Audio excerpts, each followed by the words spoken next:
back to the ballpark.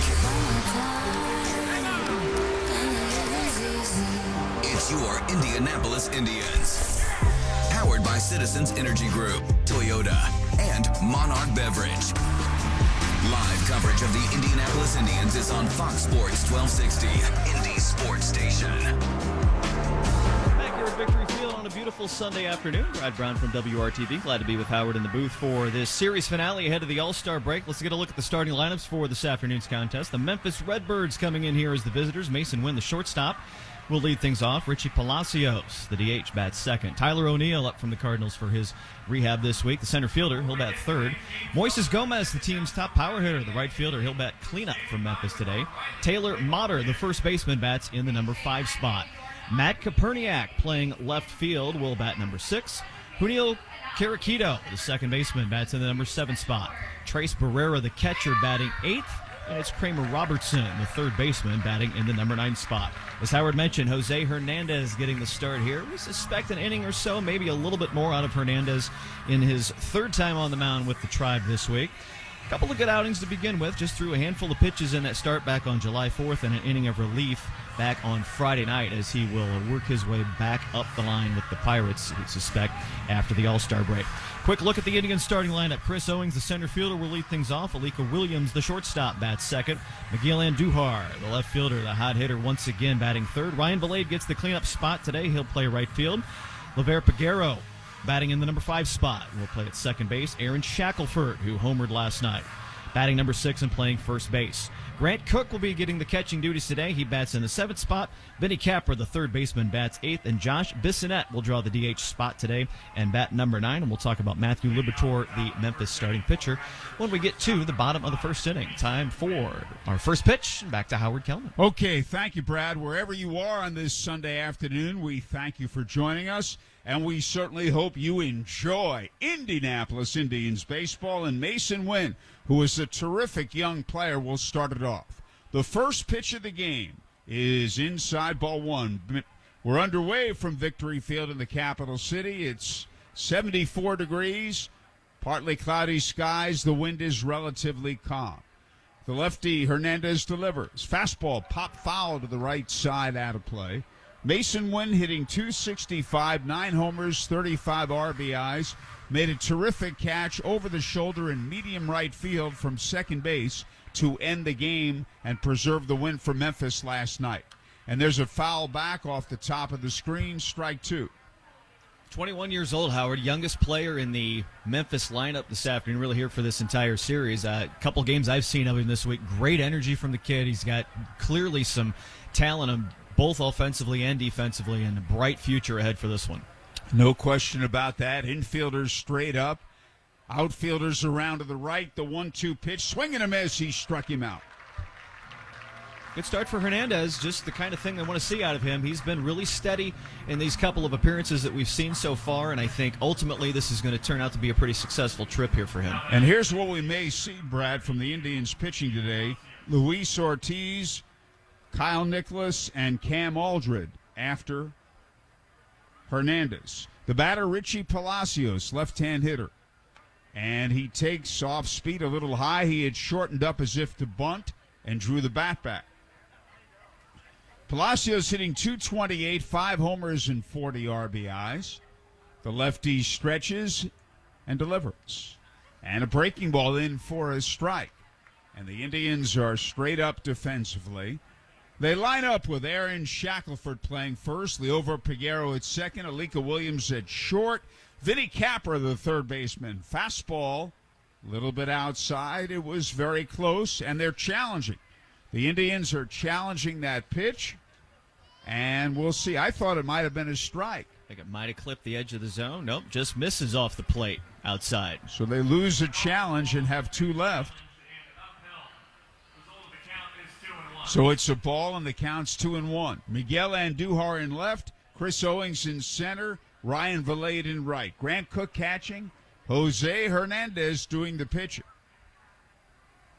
Fastball, swing and a miss. Strike 2, 93 miles an hour. Palacios from Brooklyn. And his parents, Richard, Mr. Richard Palacios, kind enough to visit us in the booth earlier this season. Here's a soft liner caught by Alika Williams, the shortstop, on the dirt portion of the infield. He didn't have to move at all. Palacios got kind of crossed up and jammed up all at once on that one, and just an easy little floater there to the top of the infield. 2 away. Here's Tyler O'Neill. Rehabbing an injured back. He has gone 2 for 10 during the rehab assignment. Veteran right-hand batter. Fastball a little bit outside. Infielders straight up. Outfielders swung around to the right, the opposite field. 2 outs and the base is empty in the top of the first. And this pitch misses inside. That's a ball, 2-0. Great to have Brad Brown with us today. Does a great job as the sports director, RTV 6. Hernandez pitches. Swung on. There's a high fly ball left center field, and Duhart to his left. And the left fielder has it. It's a 1-2-3 top of the first. And at the end of a half inning, Memphis nothing. The Indians coming to bat. It's that time of year again. Baseball and fun outdoors. Make Family Leisure your one-stop shop for outdoor fun. Family Leisure is the area's largest dealer of pools, spas, patio furniture, play gyms, outdoor rooms, and more. Open 7 days a week at the corner of Pendleton Pike and Oak Landon Road. Or you can shop online at FamilyLeisure.com. Proud sponsor of the Indians for over 20 years. Stop in with the family. Mention Indianapolis Indians and get a free baseball. Family Leisure, where family and fun come together.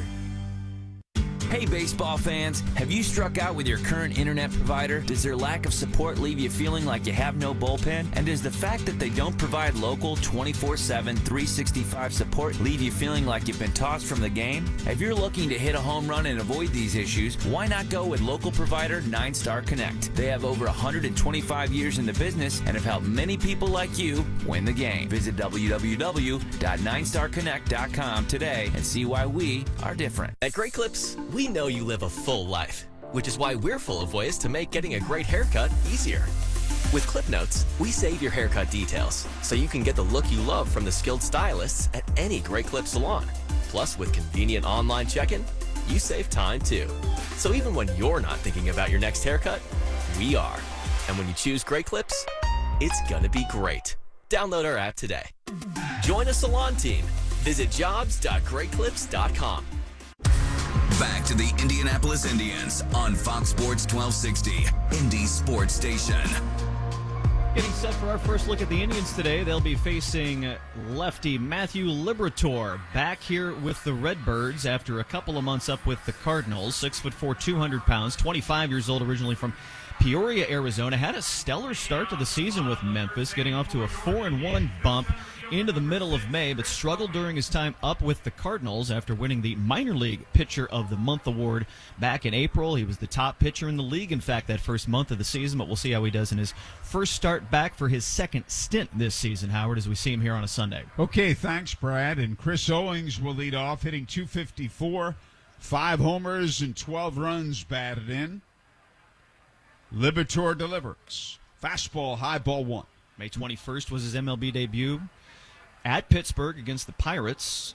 Gave up a home run, struck out 3 4 2/3 innings, 4 runs, 7 hits. Yeah, he struggled up there. Yeah. The 1-0 pitch is fouled back on the screen, a 93-mile-an-hour fastball. Did get a win in his second start against Milwaukee, coming back there just toward the end of May as well, but then really was not able to find his footing very directly, and found him back here with Memphis as we head toward the All-Star break. And the 1-1 pitch is a slow curve that drops in nicely at the knees, strike 2. Shane Ryder doing a terrific job filling in for David Pigman as the PA announcer at Victory Field this weekend. The 1-2 pitch, up and in, ball 2. A nice crowd on the lawn today. The lawn's about half full on a beautiful Sunday afternoon here as we head to the All-Star break. Absolutely. Victory Field is the place to be. The center fielder O'Neill is over in right center. The 2-2 pitch. Swing and a miss. Struck him out with a fastball.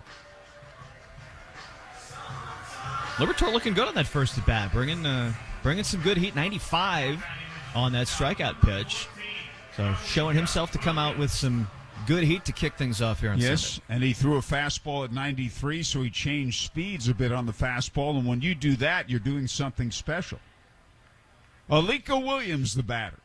Slow curve, low inside, ball one. I've been impressed with Williams these last couple of weeks. He's shown some good energy heading here into the middle of July.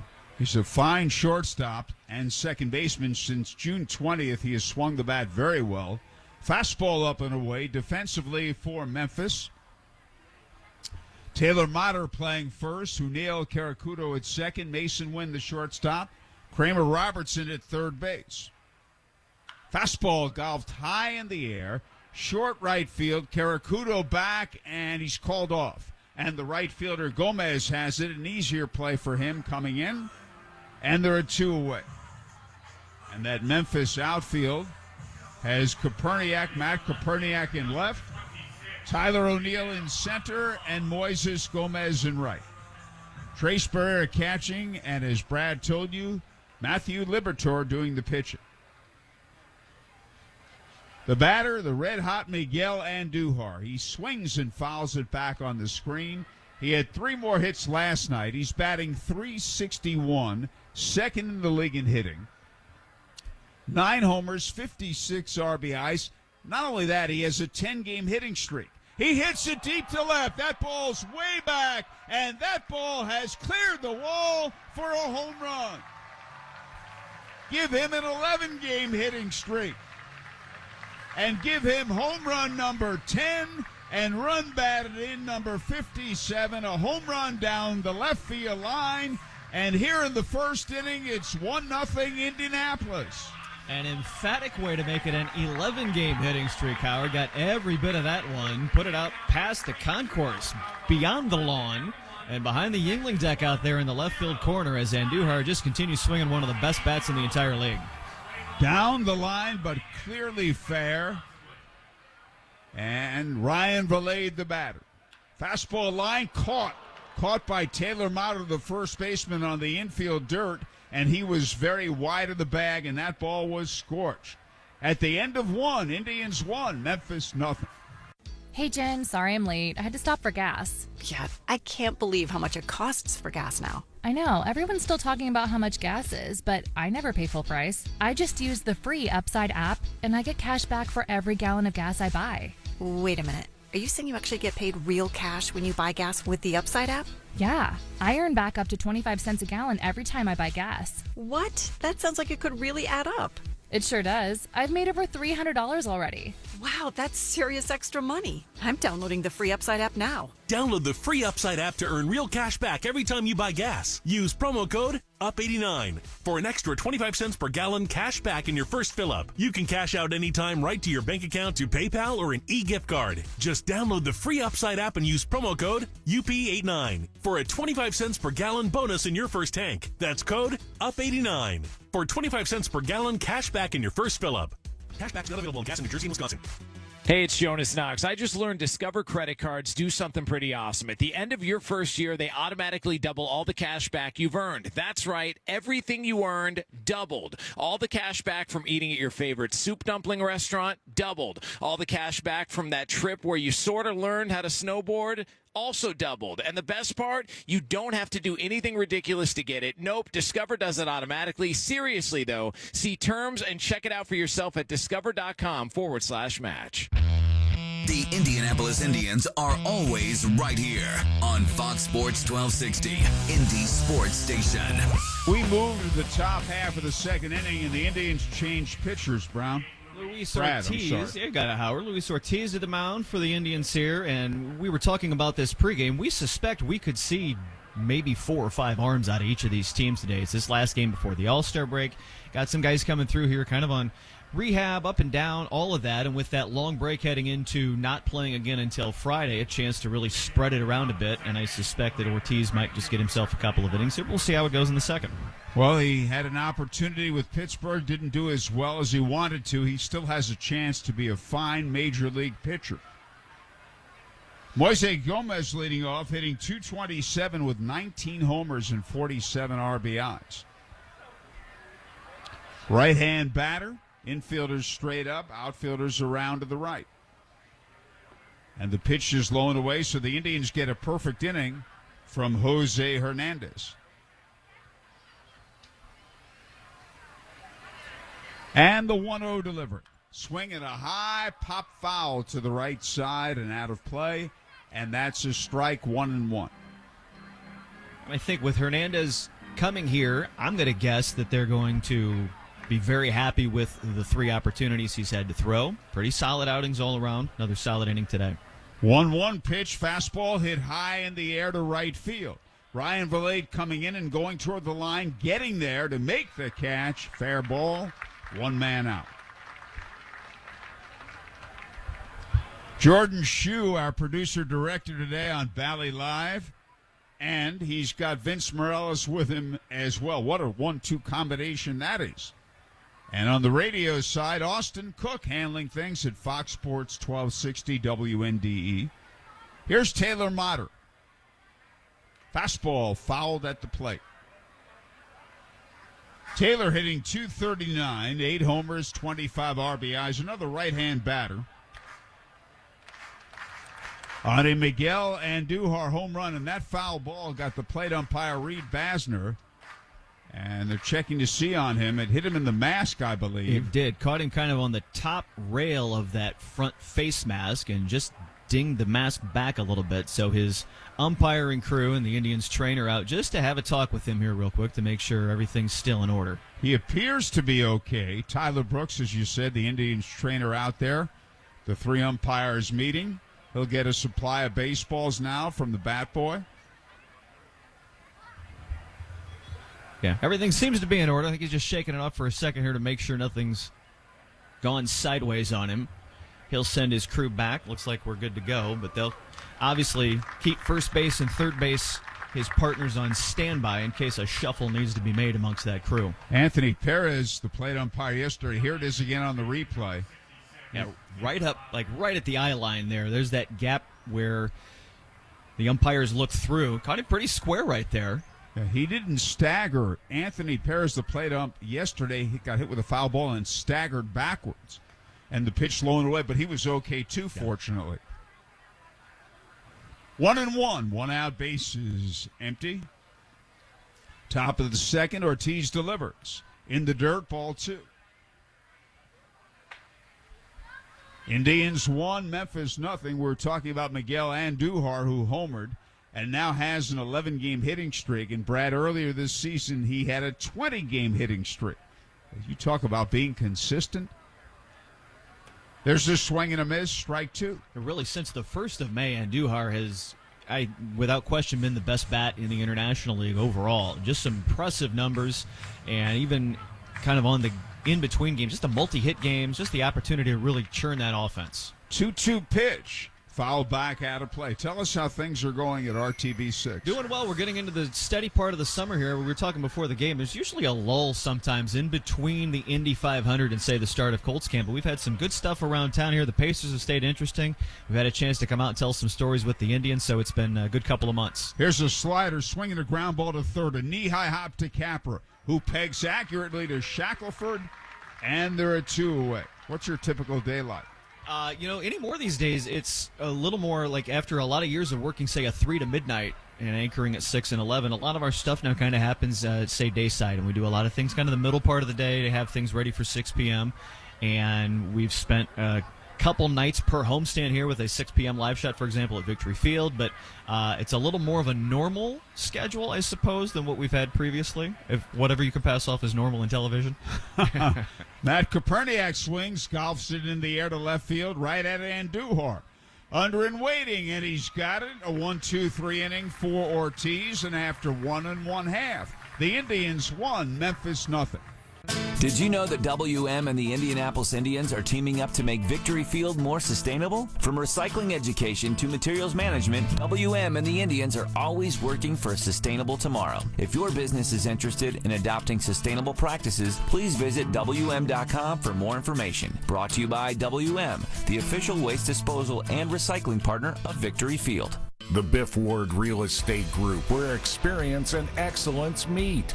$1.7 billion in career sales and counting. Navigating this hot housing market takes a powerhouse team like Biff Ward Real Estate Group. Wondering what your home is worth? Call the Biff Ward Group at 317-590-7871. Biff at TalkToTucker.com. Step up to the plate. Biff Ward will get you home.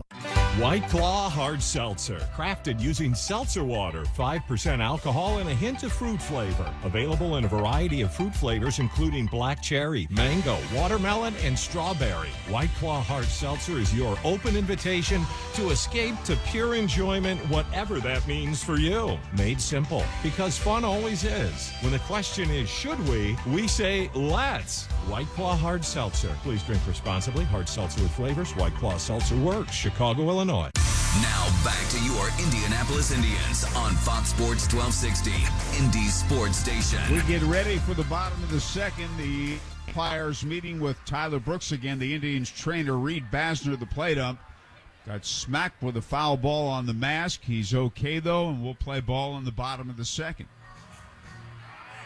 Leovar Peguero will lead off. Off slowly with the Indians, batting 154. Got promoted from Double-A Altoona earlier this week. No homers, 2 RBIs. He has a triple, and a breaking ball drops in nicely. Slow curve, knee-high inside corner. Peguero in the second inning last night tripled into the right field corner and drove in 2 runs. And another slow curve, swing and a miss, strike 2. That pitch was down and in. And Liberatore delivers. Slow curve, low and inside in the dirt, ball 1. I've been impressed by what Peguero brings defensively, too. We were here on the 4th as he arrived, going through his first set of pregame defensive drills out there. Got some great range, some great movement out there, and will be a solid addition to an infield. He plays both second and short. Here's a ball hit foul, right side out of play. We were talking about you and RTV6. And you're a one-man sports department and have been for several years. Yeah, we make it happen on any given day, and I've got an opportunity to work with a lot of very talented people that we're able to make some very good television with the resources that we have on a lot of days. And this pitch is high. Fastball misses after those breaking pitches. Ball 2, 2-2. Well, you do a terrific job, and you do make it work. Thanks, sir. And the 2-2 delivery. Slow curve, high and away, ball 3. You're in your 17th year now. Did you think when you first came in 2007 you'd be here that long? No. Did not.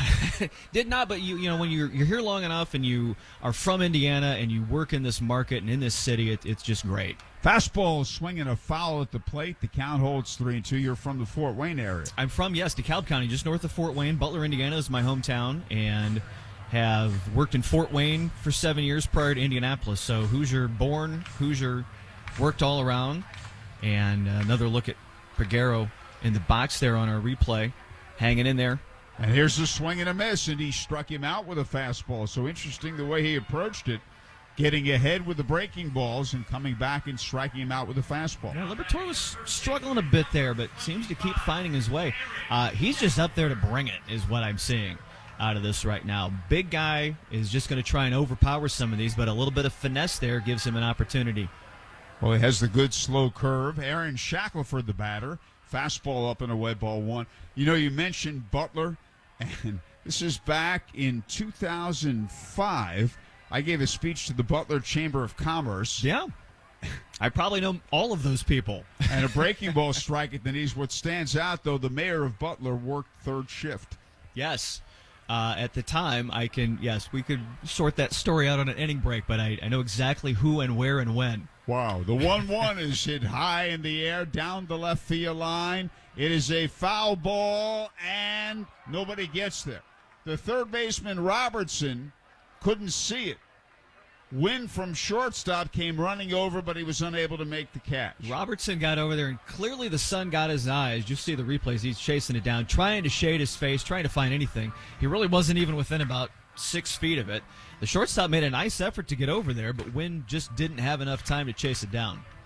1 ball, 2 strikes. It is a testament to it is a nice sunny day here. Just a few wispy clouds up there, but really nice overall. And there's the swing and a miss at that good slow curveball, strike 3, and there are 2 away. Third strikeout for Liberatore, and it goes back to what we said just on that previous at-bat. So he's shown us some mid-90s fastball, able to get it up, but a couple of opportunities to get it down and get those guys to chase. It's going to be effective for him today. And the batter, Grant Cook, hitting .224, 3 homers and 10 RBIs.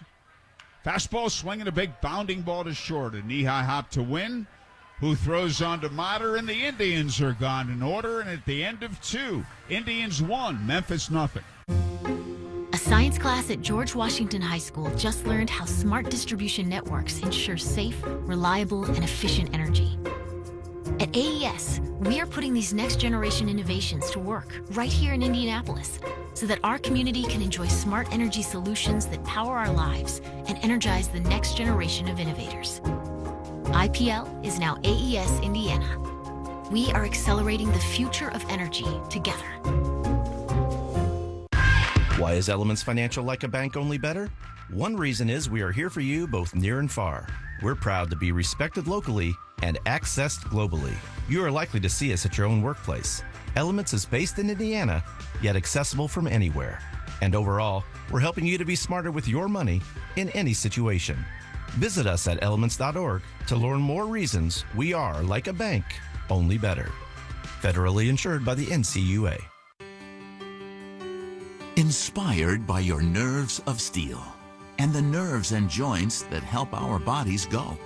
Inspired by longer walks and breakthrough joint replacements that keep you in step. We're inspired to deliver the best in orthopedic care because at Franciscan Health, we're inspired by you. To learn more, visit franciscanhealth.org/orthocare. Franciscan Health, inspiring health. Back to the Indianapolis Indians on Fox Sports 1260, Indy Sports Station. Indians leading 1-0 on a Miguel Andujar home run in the first. We get ready for the top of the third. And getting ready to tell you all about it is RTV Sports Director Brad Brown. Howard, thanks. Great to be here on a beautiful Sunday afternoon. 6 up and 6 down defensively for the Indians to start things off here. And Ortiz will come back to the mound here to start this top of the third inning to take on the 7, 8, and 9 hitters in the Memphis lineup. Final warm-up toss to Grant Cook, and a toss down to second base will get it going as Kirikido, Barrera, and Robertson will come up here in the top of the third. Quick start to things, as Howard said. The only offense of this one so far, Miguel Andujar laced one down the line to left field for a solo home run in the first inning. The only hit, the only base runner of the game has come all the way around, and we'll see what we get into here in this third inning. Kirikido, the switch hitter, will step in lefty this time up to lead off the third. First pitch from Ortiz comes low and in for ball 1. 270 hitter on the season, 10 home runs, 39 RBI. Some big power numbers from a lot of the guys in the Redbirds lineup here in comparison to some of the teams we've seen roll through here this season. His pitch fouled back, even the count up at 1-1.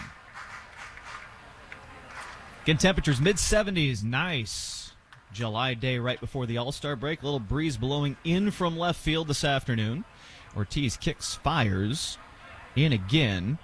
Kirikido turned a little bit. Third base umpire says no go, and the count goes to 2-1. Trace Barrera, the catcher, will be next up here in the top of the third. Ortiz looks in, kicks, fires, got him swinging there and a miss. Count even up at 2-2. Jose Hernandez pitched the first for the Tribe this afternoon. Strikeout, a couple of pop-outs to finish that off. Ortiz came into the second, here to the third, the 2-2. Down the left field line, that's going to curve foul out of play. That'll reach the seats down there. Part of a nice crowd here at Victory Field again on this Sunday afternoon to wrap up this 6-game homestand that started with a sellout crowd on the 4th of July, finishes up here on a Sunday afternoon. 2-2 again, that one in the dirt. One hopper to Cook. He scoops it. The count goes full to 3-2.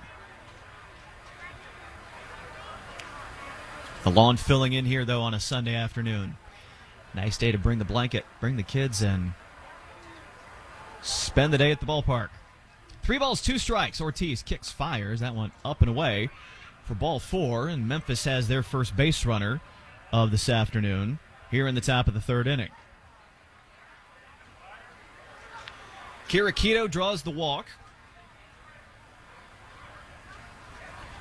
Trace Barrera will step into the number 8 spot in the order. Right-handed hitting catcher.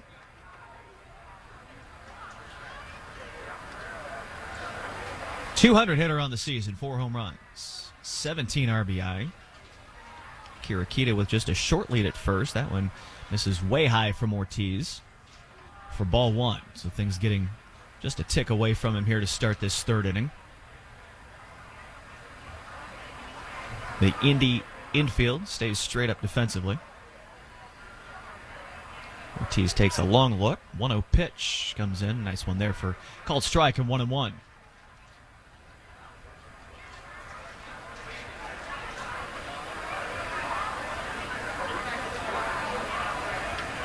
Another long look over to first base. Kirikido not going anywhere quickly. Takes about a 4-step lead. Ortiz kicks and fires again. That one comes up and in. Sends Barrera back just a bit as the count goes to 2-1. So Ortiz missing a few high in the zone here in this third inning. We'll take an extra pause to reset. The one thing that's been fascinating about watching these games with the pitch clock this season is just like this. If you get a pitcher that's just a little bit off kilter, he doesn't have a whole lot of time to think about it and has to adjust quickly. Another one comes in high, and it's 3-1.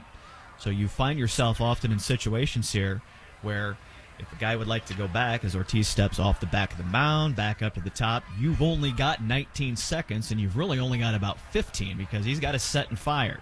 6:54 on the clock. Here he goes at 3-1. See if he can find one. That one comes in low again. And so very quickly the pitches start to add up like that, and back-to-back walks have the Redbirds a little bit in business here in this third inning. Kirikido will trot up to second base. And the number 9 hitter, Kramer Robertson, comes in. The third baseman had the game-tying RBI in the 9th inning last night. Part of that come-from-behind win for the Redbirds. Howard mentioned earlier, 3 in the 9th for the visitors. Part of an 8-7 win. Little excuse me swing there. Checked it foul over to the Memphis dugout for strike 1. An early 5-0 lead for Indy last night. Weren't able to hang on to that, and that 3-run 9th inning ultimately proved to be the difference for Memphis. First and second, nobody out here in the third. Runners take their lead. Ortiz with a long look at Kirikido at second. Kicks and fires. Gets a swing and a miss there. Nice pitch at 95 on the radar gun to go to 0-2.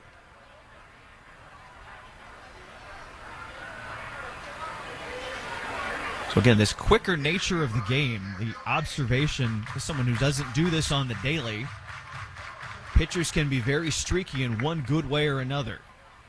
Get a guy who can start firing some strikes and it just starts to go bang, bang. We'll see what Ortiz can do here on an 0-2. Another long pause with a long look to second base. Kicks and fires, reaching out just to hang on to that one. Robertson fouls it over to the Indy dugout, and he'll get another chance at 0-2. So it's been interesting to talk to some of these pitchers, too, as we've been out here over the course of the season. By and large, they seem to like it, because there's just a whole lot of less downtime to all of it. Just get out and pitch. Pitch your way out of it often. Ortiz seems to be trying to do that. That one just misses. Look good from a lot of angles. 1-2. It's one of those ABS games today. The computer's making the calls. See if Ortiz can get it here. 1-2. That one misses wide. So the count goes even. Back to 2-2 on a 96-mile-an-hour fastball. Kirikido at second base. Barrera at first. A pair of walks here to lead off this third inning with nobody out. Ortiz trying to get his way to the first out of the inning. That one misses low. Cook with a nice job to keep it in front of him. So the count from 0-2 now goes to 3-2. Ortiz with a hand on the hip, looking for anything. Just the body language seems a little frustrated here in this top of the third inning. See what he can find here against the number 9 hitter. Full count.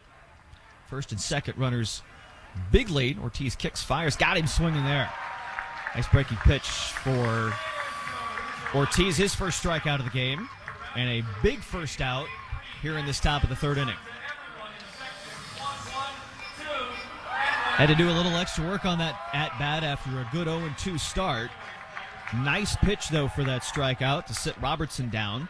And back to the top of the order for Mason Wynn with one out here in the third.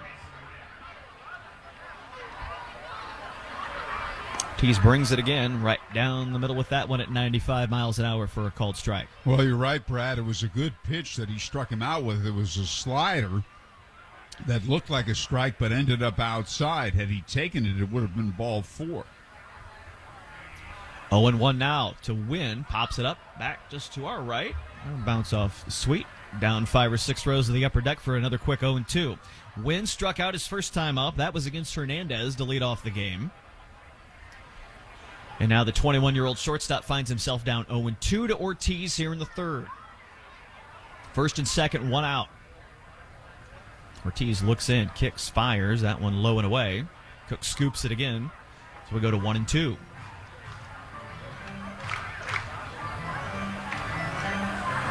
Wynn hitting a .265 on the season coming into this one. Memphis trying to generate something here in the third. Ortiz trying to work his way out of it after 2 walks to start this half inning. The 1-2 comes up and in, and the count goes even at 2-2.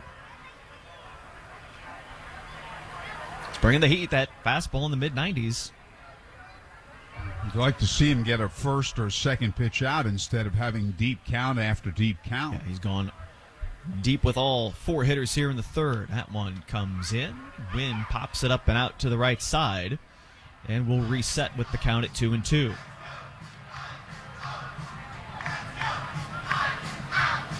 Center fielder Owens playing just a little bit toward right center. Infield straight up. Double play here perhaps to end the third would be something to order up. That pitch comes in and just misses. A little low and away. And another 3-2 count. So Ortiz has gone ball 4, and a pair of full counts here in this third inning. Big pitch here with one out. Takes a look to second base. Brings it with the count full, and that's low and away. And ball 4. And a third walk here in the third inning will load the bases for Memphis. You pointed something out a few minutes ago, and you're right. He lets things bother him. And pitching coach Dan Meyer is trotting out to the mound. When things don't go well, and we've seen this earlier this season, that Luis Ortiz would get visibly upset. Now, he's not upset at anybody but himself in this particular case. But he has walked 3 batters in the inning, and the second inning was nothing like this. He had a 1-2-3 inning without deep counts, but, you know, a pitcher must have a short memory. Yeah. If you're a position player, you get upset about something, you have time to cool off. You walk back into the dugout, you go out to the field, but a pitcher does not. He must make his next pitch immediately. That's why your next pitch is your most important pitch. And if you let things bother you, they'll snowball on you, and that's exactly what's happened. And the whole thing is accelerated by the pitch clock that oftentimes, if you go back a few years ago, a pitcher could take off the mound, take a couple steps, grab the rosin bag, kind of talk to himself, maybe adjust his glove, take a whole thing right there. Now you don't. You got to get up, you got to go, and you got to do it now with the bases loaded and one out. Palacios, the DH, steps in. Big chance for Memphis here. Ortiz, first pitch is low for ball 1. Now the room for error is a very thin margin here in the top of the third. Ortiz pitch count has gone to 37 very quickly. 3 walks here in the third, and he misses low again. Now he seems like he's just trying to aim the ball. And just the body language, you get the vibe from him, just the observation is kind of looking around. He's looking back at his shortstop, talking it over with his defense. Now time called. We'll get one reset. Ortiz is talking to the third base umpire, Anthony Perez, who's spotted up between second and third base. Talking a little bit about him getting set. So now a full conversation. Now the home plate umpire comes out. Umpires are talking. What's this all about? I don't know. Peguero comes in. Well, he's talking. The umpire there, Perez, who's spotted up just near second base. I think we're just talking to make sure that Ortiz is getting set. He's making that motion with his hands up around his chest. And they did not call a pitch clock violation or anything like that. As you said, time was called. Right. So that was all kind of on the umpiring crew. Pitch clock runs again. Ortiz takes a long look in. 2-0 the count. Bases loaded, 1 out. Ortiz brings it here. That one misses low and away, so now 3-0. So now this whole thing that started off with a walk at the beginning of this third inning has unraveled very quickly. John O'Reilly is up in the Indians' bullpen down there in left field. The 3-0 comes in, and it misses, and ball 4 will bring in the first run of the game for Memphis without a hit. 4 walks in the inning for Ortiz. And what makes this so unfortunate is that he came in and looked great in the second inning, last inning. 1, 2, 3 in a hurry, getting ahead of hitters. Nothing like this. Sort of 30 pitches already in this inning. Strikes have been sporadic. He gets one there to start off this at bat against O'Neill. A little bit of the Bronx cheer from the Indians fans in the upper deck here. I think if he doesn't get O'Neill, he'll be out of the game. Yeah, and his time may be short one way or the other.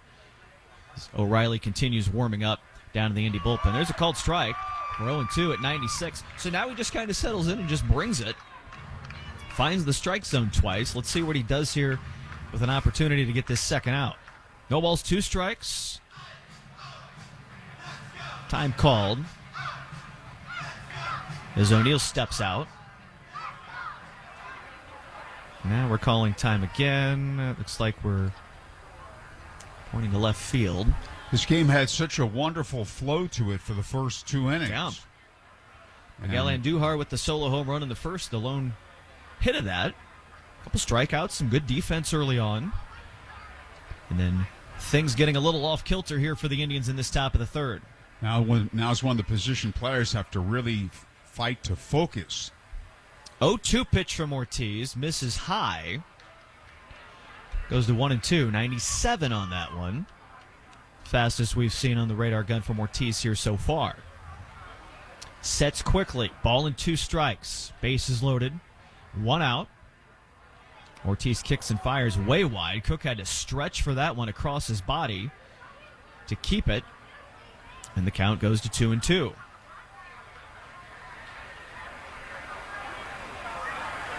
Barrero the runner at third. Mason Wynn at second. Richie Palacios at first. All walks here in the third inning. A run without a hit. Ortiz fouled off as O'Neill got the end of the bat on that one to keep it at 2-2. It was 6 up and 6 down for Memphis for the Indy defense to start this off. Chance at a big number here in the third, though. See if Ortiz can get past this one. That misses high again, and another 3-2 count. So he has gone. Ball 4, obviously, with the walks. Even the strikeout to Robertson went to a full count. So a massive struggle here in the third inning for Luis Ortiz. Went to the rosin bag. Now the pitch clock running down. He's got to rush his way through this. Let's see what he can do at 3-2. Kicks, fires, breaking pitch, chopper, third. Trouble there on the handle for Capra. He's going to score the run. Couldn't glove it. Vinny was kind of going to his left. Couldn't hang on to it. We suspect an E5 will bring in the second run of the inning. Well, I think Vinny's thinking I have to field this and get rid of it in a hurry to start a double play.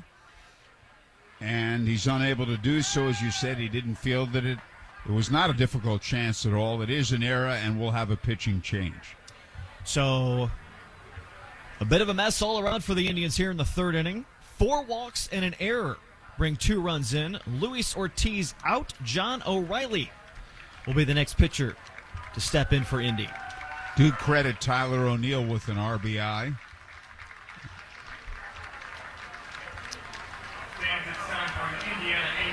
So 2 runs on the board here,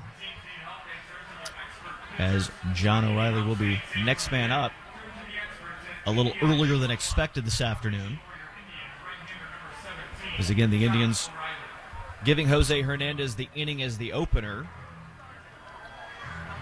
Had plans of going to a multiple pitcher rotation today, but Ortiz was clearly slated for more than the inning and a third that he was able to get here this afternoon. So, tricky spot here for John O'Reilly to come in. It'll be the bases loaded and one out. And now a 2-1 game. 6'5", 225, 27 years old. From New Jersey. O'Reilly making his 29th appearance of the season. Had a good month of June. In 8 appearances, 1-1 with an 0.87 ERA, just an earned run over 10 and a third innings. 5.46 his ERA on the season. The 1-3 record, see 26 strikeouts right there. So he will be tasked with keeping this crooked number as low as possible here in the third. Pair of walks to start it off. Robertson struck out in the number 9 spot, but then 2 more walks and an error have the Indians in a bit of trouble here in the third inning. And it'll be the middle third of the order to come up as well, just to accentuate a little further, a little pressure situation for John O'Reilly. We'll see what he can work his way through here, with Memphis now leading 2-1. Moises Gomez, the cleanup hitter. He's got the best power numbers in this Memphis lineup and has an opportunity certainly to add to that here as we continue in this third inning. So the Indy defense stays straight up with the bases loaded. 1 down, 2-1 Memphis leading. John O'Reilly now, his first pitch misses high for ball 1. Walk, strikeout. Walk, E5 is this box score here in this third inning. Righty versus righty on this matchup. 1-0 pitch for O'Reilly, up and in, and a quick 2-0. Now, O'Reilly usually has excellent control. You put him in this situation, there's absolutely no margin for error. See if he's able to settle into anything here. 2-0 with 1 out. O'Reilly kicks and fires. That's the one he was looking for to go to 2-1. Mason Wynn, the runner at third. Richie Palacios up at second base. And now Tyler O'Neill over at first. 2 runs on the board here in the third from Memphis. 2-1 pitch from O'Reilly. Grounder sharply up the middle, past the diving shortstop. 1 run in. It'll bring a second run around to score. An RBI single for Gomez, and 4 now on the board here in this third inning for the Redbirds. I thought Olika Williams might come up with it, diving to his glove side on the first hop, but just beyond his reach. Just a little too much. Nice effort there as that went straight over second base. Williams just got under his glove. So a couple more RBI for Gomez brings him to 49 on the season, best on the Memphis roster. 4 runs in now in the inning. And Taylor Motter keeps it going as the 8th batter to come to the plate, called strike on his first look for 0-1. Grounded out to third his first time up. That was the first base hit of this 4-run inning for Memphis. Low and away now for 1-1. So the 4-1-0 on their line score. Unusual to see. 1 out here in the top of the third.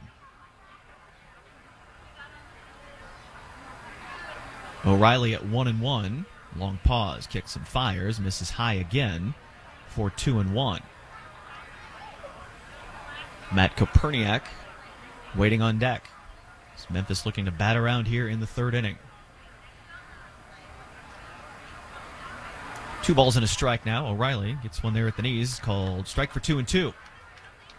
Indians got the first run of the game. Miguel Andujar with a solo home run down the left field line in the first inning.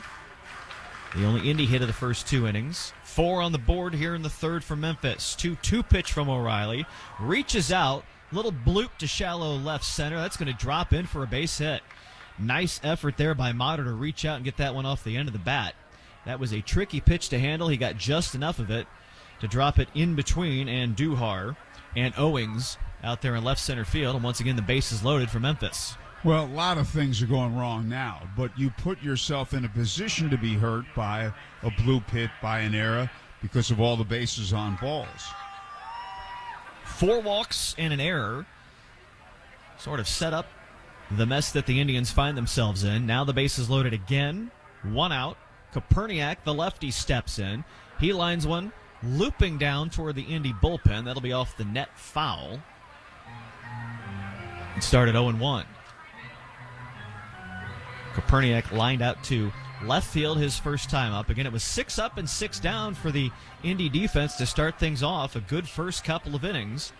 And then it's all gone sideways here in the third. 0-1 pitch from O'Reilly. Comes in a bit high at the letters for 1-1. Saying 93 and 94, though, on that fastball from O'Reilly. So he's got some velocity here. Still struggling to find the strike zone. Runners take their leads all around. 1-1. This one, fly ball out towards center, going back toward the track.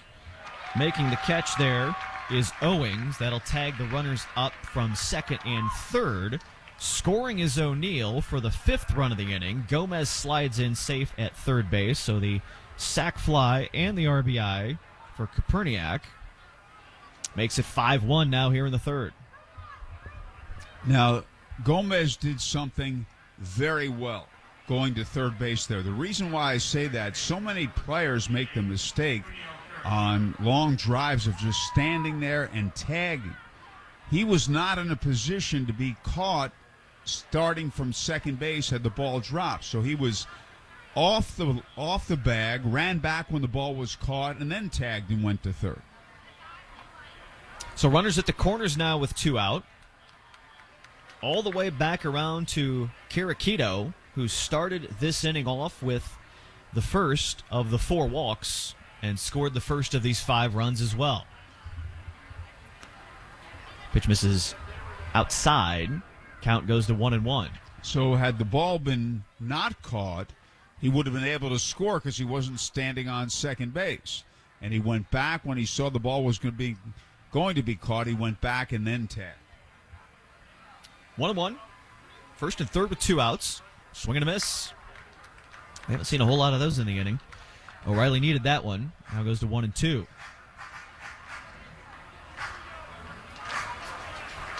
Tenth hitter of this third inning for Memphis.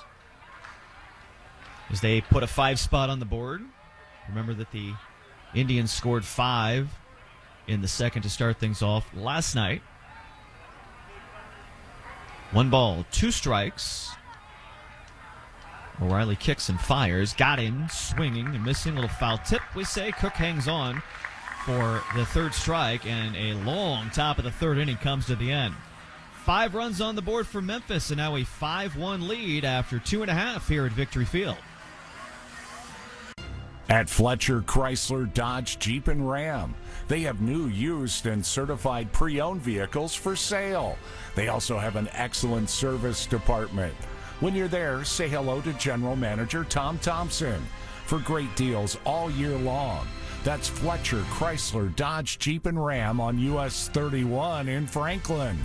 They've been supporters of the Indianapolis Indians for many years. Bowling, bowling, bowling, keep them balls a-rolling. Bowling, bowling, bowling, Royal Pin. Looking for family fun or a night out with friends? Royal Pin Entertainment has you covered. Skip the line and make a reservation online at royalpin.com. Looking to host an event or have a small group? Royal Pin is here to help. Contact their sales team to get a deal on parties of 20 or more. Just email events@royalpin.com. With 3 convenient locations around Indianapolis, Royal Pin offers bowling, laser tag, mini golf, and arcades. Awesome family fun. Call your local center at 317-465-8484 or go to royalpin.com to get the ball rolling with Royal Pin. Set 'em up, knock 'em down, send 'em flying, spinning round. Call 317-465-8484 or go to royalpin.com today. Royal Pin, bowling, bowling, Royal Pin, bowling. The Indianapolis Indians are always right here on Fox Sports 1260, Indy Sports Station. Bottom half of the third inning here at Victory Field. Brad Brown here with you from WRTV to the press box up behind home plate. Thanks to Howard Kellman and the Indians for the invite here on this Sunday afternoon. Beautiful day at Victory Field, but right now the Tribe find themselves trailing 5-1 as the visiting Memphis Redbirds put up a big number there in that top of the third inning, helped out by 4 walks and an error. We'll see what the Tribe are able to do here in this bottom of the third with the 8, 9, and 1 hitters getting set to go. Vinny Capra will lead things off. And a quick timeout called. Thought it might have been the pitch calm or something, but Liberatore is okay. Liberatore's good. Everybody's resetting. His catcher, Trace Barrera, settles back in. They wind the clock, and we go again. Bottom of the third inning here is Matthew Liberatore brings it strike at the belt for 0-1 to start it off. Capra, 238 hitter on the season. Vinny, 2 for 8 on this homestand. Has scored 3 times, couple of walks. Chopper deep to third, diving there. Low power, close. Robertson, wide throw to first, though. Pulls the first baseman off the bag. Capra safe on that infield single. And that's the start that they're looking for here in the bottom of the third. Well, you're right. It required Search more than button. ordinary effort, but once he caught the ball Screen and scrambled to his feet, an accurate throw 19% battery made for you. So the Indians get a little business going here in this back half of the third inning. Capra gets his third hit of the homestand, and Josh Bissonette, the number 9 hitter, batting in the DH spot on this Sunday afternoon.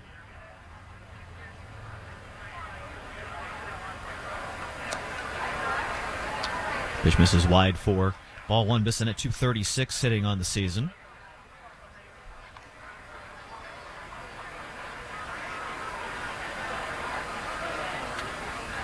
That's played back on Thursday night, called strike for 1-1. Top of the order will follow here in this third inning. Matthew Liberatore, just the home run to Andujar in his first 2 innings against him. Pretty solid otherwise. This one looped back foul to the right. Take a bounce up to the upper deck.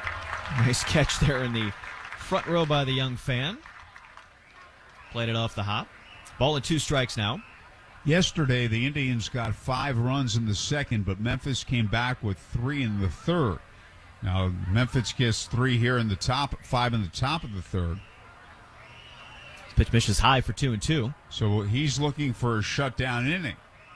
And the Indians did not get the shutdown inning yesterday. We'll see if Memphis gets it today. Part of the flip side, if you're Liberatore, after cruising really through, other than the home run, but a pretty quick couple of innings, that was a long sit for him.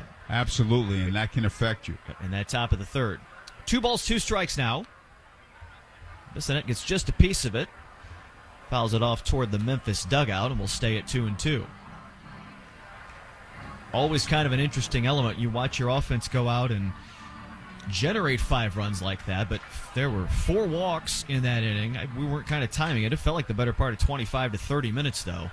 And after a quick couple of innings to start it off, kind of a full reset to his rhythm here. The toss over to first, keeping an eye on Capra, who's hanging around there.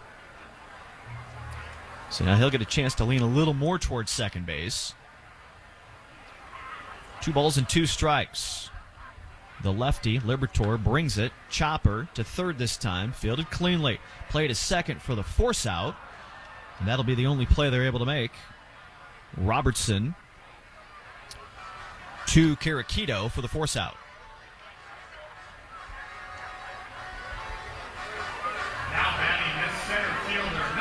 It's the fielder's choice for the first out of the inning. Robertson taking it a little easier after that one, after the diving play and the wide throw led to that first base runner. So 1 on and 1 out now. Back to the top of the order. Pitch up and away to Owings. Chris batting for the second time. Strikeout victim his first time up to start things off for the Indians this afternoon. 5-1 Memphis with the lead here in the bottom of the third inning. Bissonette with just a couple step lead over there at first. Pitch comes in low. And a 2-0 count.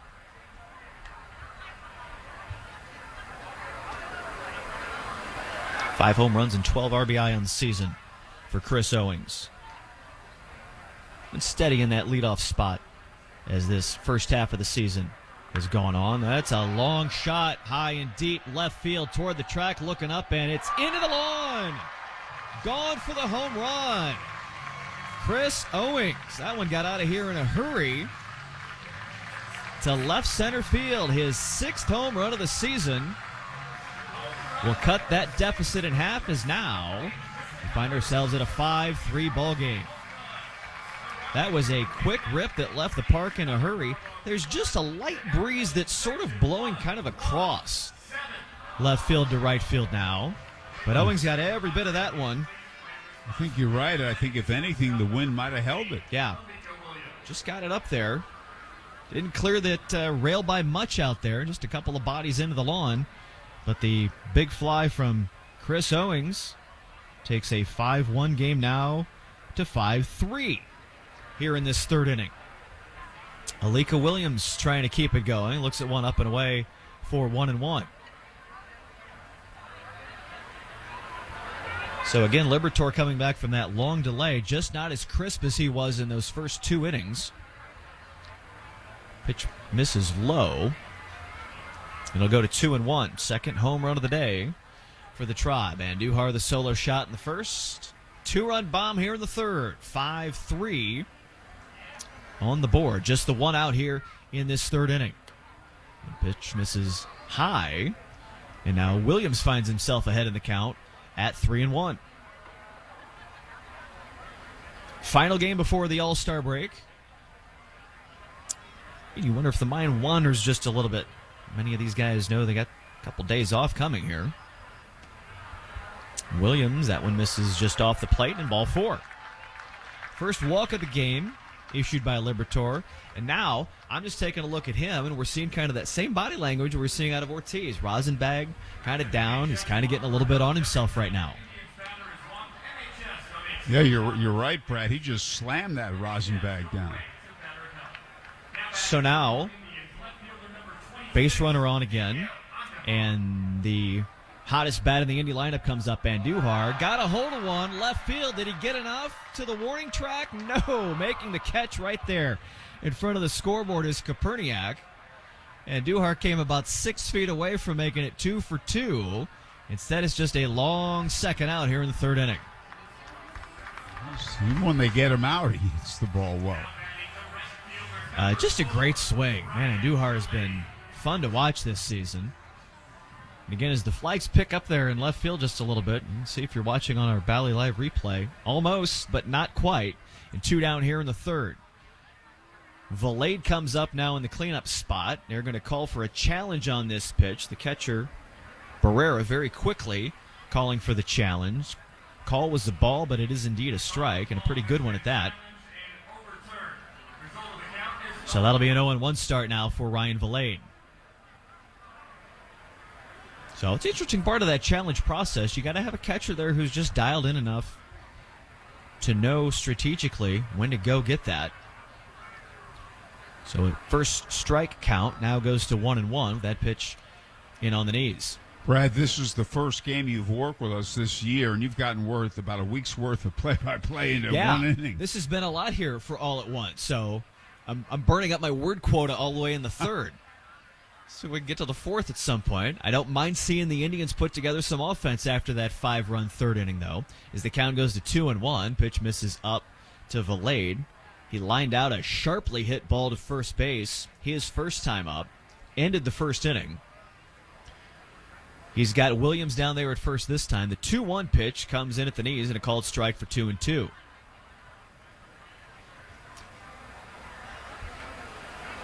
So Liberatore for Memphis, a little bit of a frustration here in this 3rd inning. We're trying to work his way out of it. 2 balls, 2 strikes. Williams gets a short lead at first. Valade takes a look, kick fire, pitch up and around the eye, and it goes to a full count. Memphis set 10 batters to the plate in that top half of the 3rd inning. They scored their 5 runs with just 2 base hits. Owings with the home run here in the 3rd to get Indy back in it. Chopper through the gap and into left field. Base hit. Big turn there at second. Williams got a nice jump on it. He'll make it to Tab bar third. selected.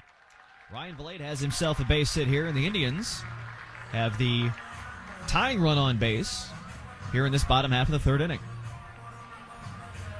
Nice job by Alika to quickly get off and running there. That ball kind of gently rolled into left field. Koperniak, the left fielder, was playing quite deep, so he had to chase it down, and Alika Williams able to pick up the extra base out of that. So now runners to the corners, and we're going to have a little mound visit and a little chat for the Redbirds here in a tricky situation. Liover Peguero will be up next for the Tribe.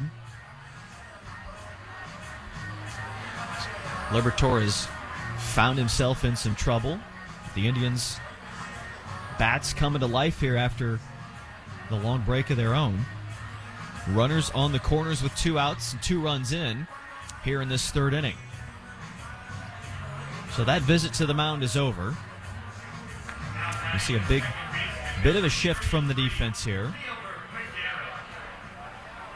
as the second baseman, Karakito, goes all the way almost over behind the bag. Peguero takes a look at a called strike. Williams at third, Valade at first. The Chris Owings 2-run home run, the big number in this inning so far. See if the Tribe can keep it going. 0-1 pitch in a little too far, and now 1-1. Peguero a strikeout victim his first time up. An opportunity to keep a long third inning going here. Runners take their leads. 1-1 comes in off speed. Got a piece of it. Fouls it straight back. And now a ball and 2 strikes. So again, Peguero just up to Indy this week. Struggled with the bat a bit. But a big opportunity here on this Sunday afternoon. Ball and 2 strikes with 2 outs. Liberatore kicks, fires, got him, swing and a miss for strike 3. Peguero down on strikes for the second time, and that'll finish off a lengthy third inning. Indians come back to get 2 of their own, 5-3 at the end of 3 here on your Indians Radio Network. Dear roads, trails, and rivers, you ready for some SUV action? Toyota SUVs can roll their sleeves up for twisty trails or dress up for a night out on the town. Up your family adventure game with the Highlander. Make a splash with the rugged RAV4, or haul a weekend's worth of fun with the spacious new Sequoia. They all come with standard features and some sweet, sweet tech. Check out this versatile lineup at Toyota.com. Toyota, let's go places. Here's a great way to start your day. Go to the Illinois Street Food Emporium. It opens at 7 a.m. Monday through Saturday and is located at 55th in Illinois. Warm and friendly service, homemade authentic fresh food made daily. It's open for breakfast and lunch with great coffee, croissants, and other bakery items. All-day deli, catering, grab-and-go, and gluten-free. Many business deals are struck at the Illinois Street Food Emporium. Failed sump pump? Flooded basement? Water damage happens fast this time of year. For over 41 years, Hayes & Sons has been restoring water damage in Indiana homes and businesses. They'll help you navigate your insurance claim and get your life back on track. So when a water disaster strikes, tell your insurance agent you want Hayes & Sons for your restoration work. For more information, please visit HayesandSons.com. Now back to your Indianapolis Indians on Fox Sports 1260, Indy's sports station. Now back to the 4th inning at Victory Field. Brad Brown from WRTV back here in the booth with Howard this afternoon. And pitching change once again for the Indians, Johan Ramirez.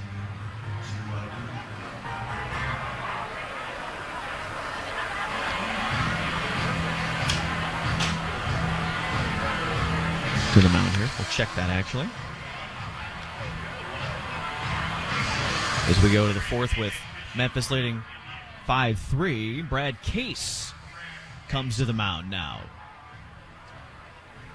Here in this 4th, after a 5 spot goes on the board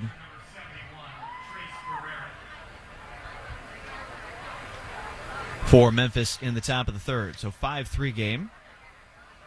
6'6", 242 pounds, and a 26-year-old righty. steps in for his first tosses of this Sunday afternoon. Top of the fourth underway, called strike. Barrera, Robertson, and then back to the top of the order here after the Redbirds sent 10 to the plate in that top half of the third inning. Case kicks, fires. That one just misses, and it goes to 1-1. Steve Shepard and the great people at Shepard Insurance here today. Sons Steve and Sean, among others. Look at this. The full house in the press box this afternoon. Good to see these guys here. 2 balls and a strike to Barrera now. Radio podcasts. Case looks in, 17%. Fires. Your week. One there just a bit low and goes to 3-1. And Shepard Insurance has really grown into an incredible insurance firm. Glad to have them up here enjoying the day with us. Fouled back, coming just to our left and right up to the front of the club level. Make it a 3-2 count.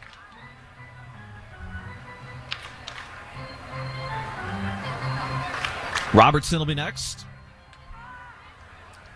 5-3 Memphis lead here in this top of the fourth inning. Full count now. Case sets, fires, and that one to left field, and a base hit, number 3 of the day for the Redbirds as Barrera leads things off here in the fourth. Reached out to tag that one for the leadoff single as the Memphis Bats keep it going here in the fourth inning. Just a nice little looper out there to left field. Kramer Robertson, strikeout victim his first time up, was kind of the only bright spot for Ortiz in that third inning. A strikeout between 4 walks. First pitch he sees is a called strike for 0-1. And that strikeout was on a 3-2 slider that was a good deal outside. Robertson went and chased one that first time up. Stands in at 0-1 here. Case brings it in, got him looking at it, and went around on it. So that'll be a quick 0-2. Brad, it seems as if after those 4 walks, so much has gone wrong. Ground balls finding holes, fly balls dropping in. It's been a rough day so far, but there's a lot of baseball to be played. The Indians got a couple of those back in the third, so we are here now at 5-3. Pitch misses just high for 1-2. Leadoff single for Barrera. He stands at first base. Top of the order will come up next for Memphis here in this fourth inning. Case sets at 1-2. Fires. Brings it. Just in. Sort of, the end of the bat sort of came around. Cook talking to the home plate umpire, trying to get something for something out of that. Count goes to 2-2 now. It seems that this Sunday afternoon before the All-Star break just has everybody just a little on edge, perhaps. Well, you're right, although it didn't start out that day. No. That way. Quick couple of 2 innings to get it going. Pitch low and away. Case misses badly on that one, and another full count. So we've seen a lot of pitches from the Tribe already here in this top of the fourth inning. Hernandez a good first inning.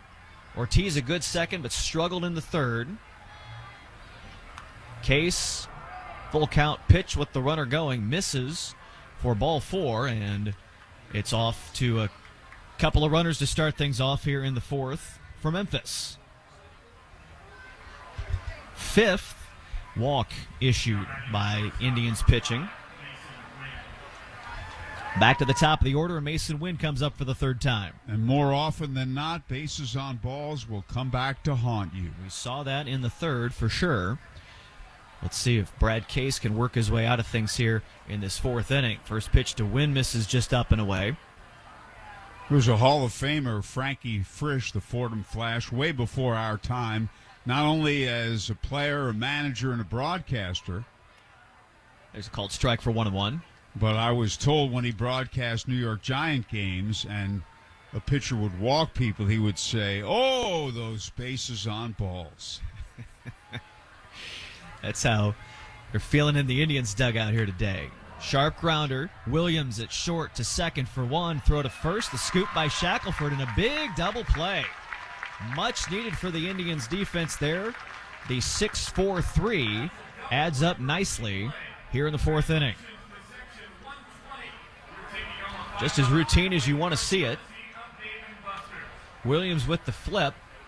Throw to first was a bit low there from Peguero, but a nice job for the stretch and the scoop for Shackelford, and a big couple of outs here in this fourth inning. And fortunately, it was hit right at the shortstop. Richie Palacios now with 2 down. Pitch comes in high for ball 1. He was the fourth of those 4 walks in the third inning. Popped out to short his first time up. Pitch there at the belt and a called strike now for 1-1. So Barrera led off the inning with a single. He's down at third with a short lead. 2 outs here in a 5-3 game, top of the fourth inning. Brad Case in for the Indians pitching duties. Nice swing and a miss there, and he gets ahead in a count at 1-2, something we have not seen a lot of, really, from either team in this game. Pitcher's working ahead. See if he can finish things off here in this fourth inning. Ball and 2 strikes. Case brings it off the knob end of the bat. It's going to drop middle of the infield. Williams trying to get it, nothing doing. So it's over the head of the pitcher in front of second base, sort of a no man's land there in the infield. That ball goes all of about 80 feet, and it'll be an RBI. Brad, I see a lot of games. I can't remember the last time something like that's happened. A flare over the mound that neither the pitcher backing up nor the shortstop or second baseman coming in could get to. Yeah, the trouble, Case kind of got turned around, and he couldn't go back directly for it. Williams was playing at the back of the infield dirt and had way too far to go. Peguero, the second baseman, never broke on it, so about as bloop of a bloop as you can get. But an RBI for Richie Palacios will account for this 6th run of the afternoon for Memphis. Well, we see bloop hits to the outfield, but that's not the kind of bloop hit you see. That should not be generating an RBI for sure. Still 2 outs here in the fourth. Tyler O'Neill, his 3rd time up. That one's going to go to the gap past second base and into right field for another single here in this fourth inning as Memphis continues to get their bats heated up in this middle part of the afternoon. A couple of runners on now with 2 outs. And that's a good example of just going right with a pitch. We look at the replay on Bally Live. He just went right with it, had the big gap between first and second base, and took advantage of it. Opposite field on that shift to the infield, and 2-1, 2 out now. Memphis keeps it going. Gomez, the cleanup hitter. Base hit for a couple of RBIs his last time up. That pitch misses away. 4-1. 6 runs on 5 hits now for the Redbirds.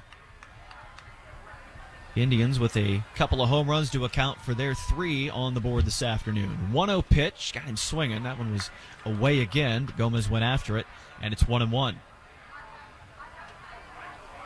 RBIs 48 and 49 on the season for Gomez that last time up. He's got a couple of runners on this time at first and second. 2 outs here in this top of the fourth. Brad Case kicks, fires, gets one there, but it's just off the outer edge of the plate for 2-1.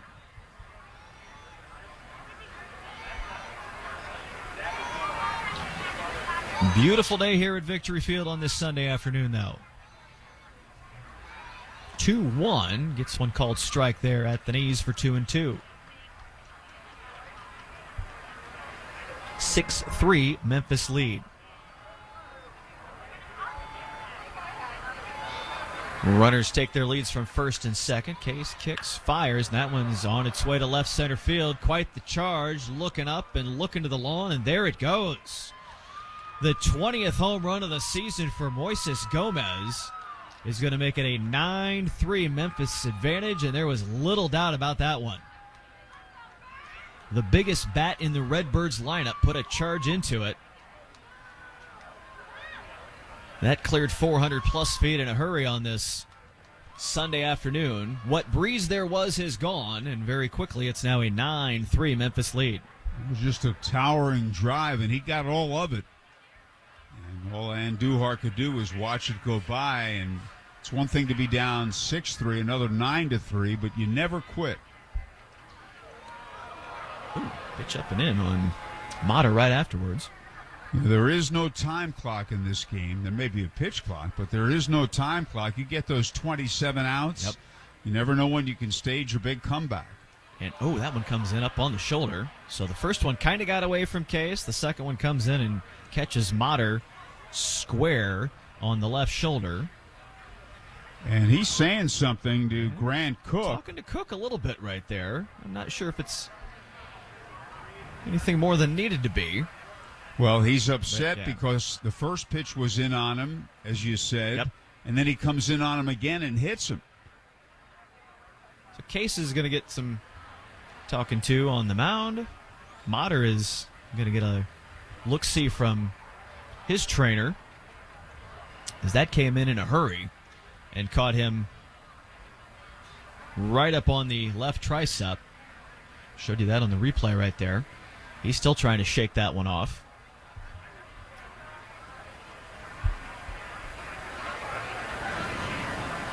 And So he's going to hang in there. Slowly wander his way down to first base, but he'll be shaking that one off for several minutes here. And in this game, the Indian pitchers Hernandez and Ortiz retired the side in order in each of the first two innings, but the last two have been really rough. A little bit of everything, too. 4 walks and an error and a sac fly in that third inning. And another walk. A 3-run home run. Now a batter hit by a pitch here in the fourth. Still 2 outs. Koperniak steps into the left-handed batter's box. There's a called strike for 0-1. So, yeah, Howard's mentioned we had a good rhythm to these first 2 innings, and then here in the third and now into the fourth, all over the box score this afternoon. A 9-3 Memphis edge. That one fouled back to the left.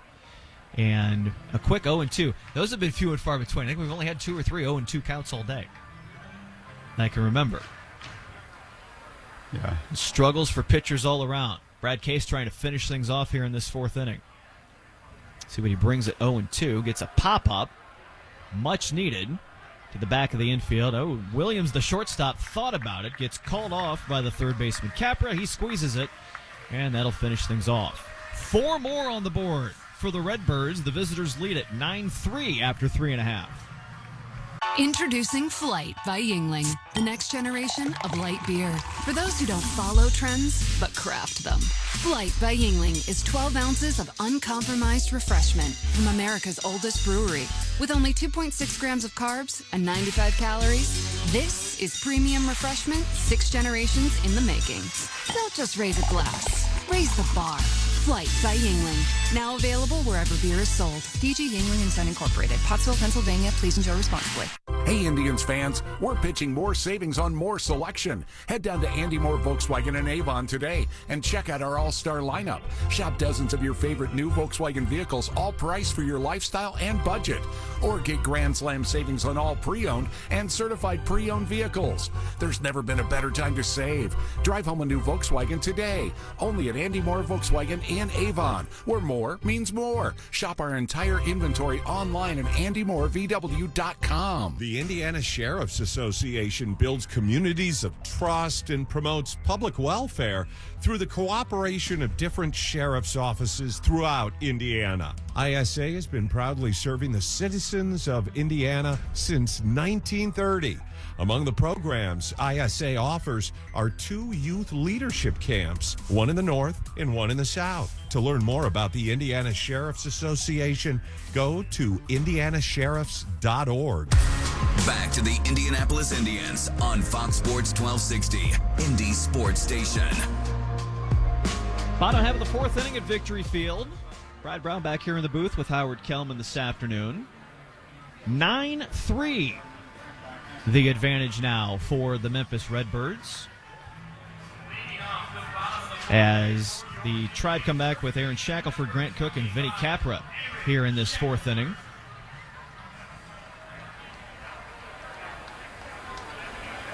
Matthew Liberatore back to the mound for Memphis. 51 pitches through his first 3 innings. Shackelford takes a look at a called strike to start things off, bottom of the fourth. 5 in the third, 4 in the fourth for Memphis. Tribe got 1 in the first and 2 in the third. Called strike quick, 0-2 now to Shackelford. solo home run for Miguel Andujar and a 2-run home run for Chris Owings account for the Indy offense. But they've got an uphill battle ahead of them here on this Sunday afternoon. Shackelford swings, misses, and a quick strikeout to start things off here in this fourth inning. Shackelford a strikeout victim twice. 5 Ks on the day now for Liberatore.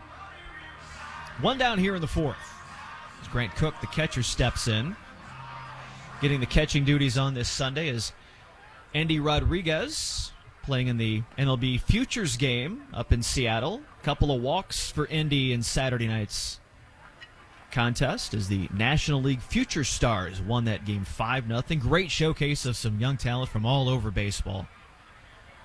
Some of the top minor league talents making their way out west, fouled up and out of play to the right side for 1-1. Just a great addition to the MLB All-Star festivities over the course of these last several years to get a chance for some of these guys in AA and AAA to make their way to the All-Star festivities and get a taste of the big stage. And that one, base hit quickly to the gap in right field. Grant Cook getting himself on here in this bottom of the fourth inning. Nice job to go opposite field on that one. 5th hit of the day for the Tribe. And a base runner here in the fourth inning. So Andy Rodriguez here from Indy. J.P. Massey, one of the Indians' top minor league pitching prospects, was out there as well representing the Pittsburgh organization. But nice job by Andy drawing a couple of walks and a whole lot of attention for his skill set during the Futures weekend out there as Major League Baseball heads toward the All-Star break and the All-Star game, the Midsummer Classic, coming up on Tuesday night. Vinny Capra, 1-0 to start things off. Singled his first time up. He's got a runner on with 1 out here in the fourth. 1-0 comes in, strike at the belt for 1-1.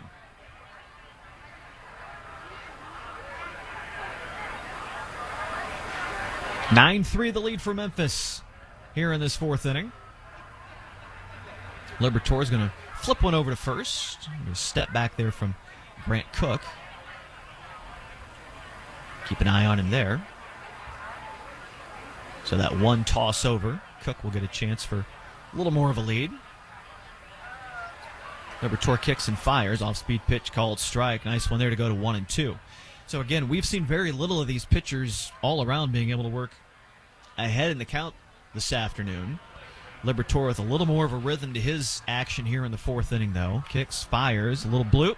Right center, that's going to drop in. Yes, it is in front of the right fielder. So a couple little flares to the right side and back-to-back base hits for the Tribe here in this fourth inning. Have the offense back in business.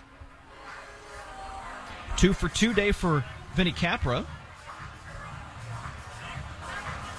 on the tail end of this 6-game homestand.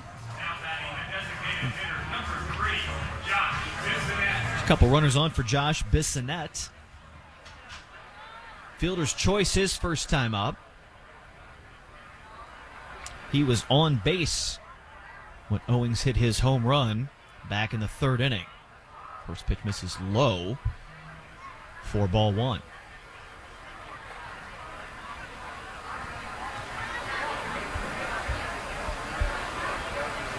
Two runners on with 1 out here in the fourth. 1-0, foul, back to the net. Count even at 1-1.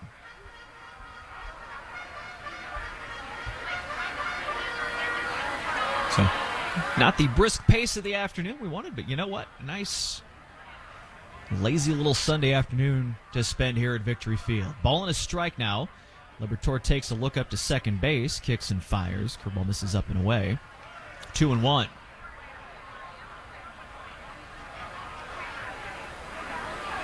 Three home runs on the afternoon.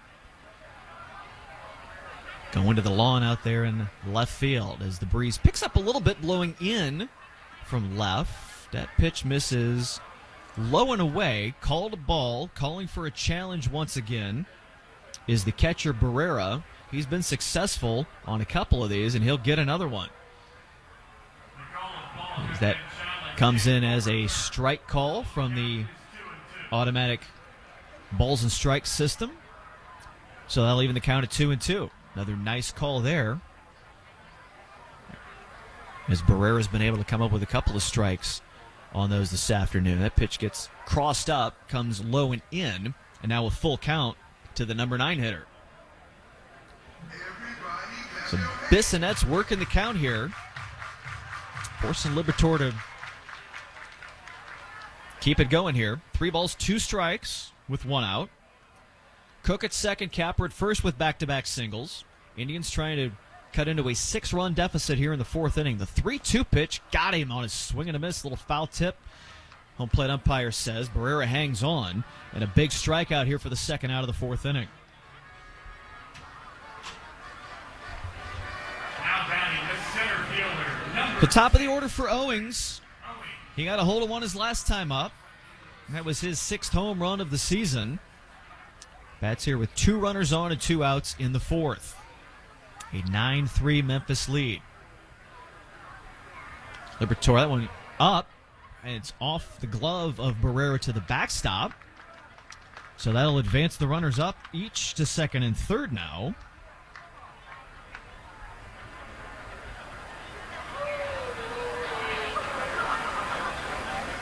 The errant pitch to the backstop. A little bit of an assist. We'll see if Owings is able to take advantage of that. Here now, a little base hit could score a couple here in this 4th inning. 1-0 pitch from Liberatore. This is up and away for ball 2. His consistency has been kind of the question mark that we've seen from this. Liberatore's shown some good stretches here where he's been able to string together some pitches to the strike zone. 6 Ks on the day.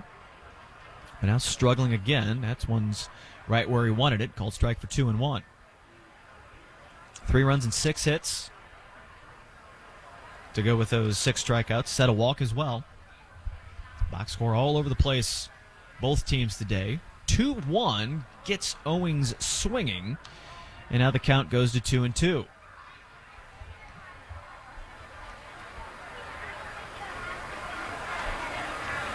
Trying to take advantage of some runners in scoring position here in this 4th inning with 2 outs. Runners take their leads. Liberatore at 2-2 and got him swinging again. And another strikeout will finish things off here in the 4th inning. So the Indians give it a look, but leave 2 on. We're through 4 at Victory Field with Memphis leading Indianapolis 9-3. WNDE, WFBQ, HD2, Indianapolis. We are Fox Sports 1260, Indy Sports Station. The following message is brought to you by Kardia, makers of the world's leading personal EKG devices. We pulled people off the street and asked them about their heart. How's your heart? Good. You sure? I think so. How do you know? It doesn't come with a manual, and you're like, oh, I got the 20,000-day checkup, right?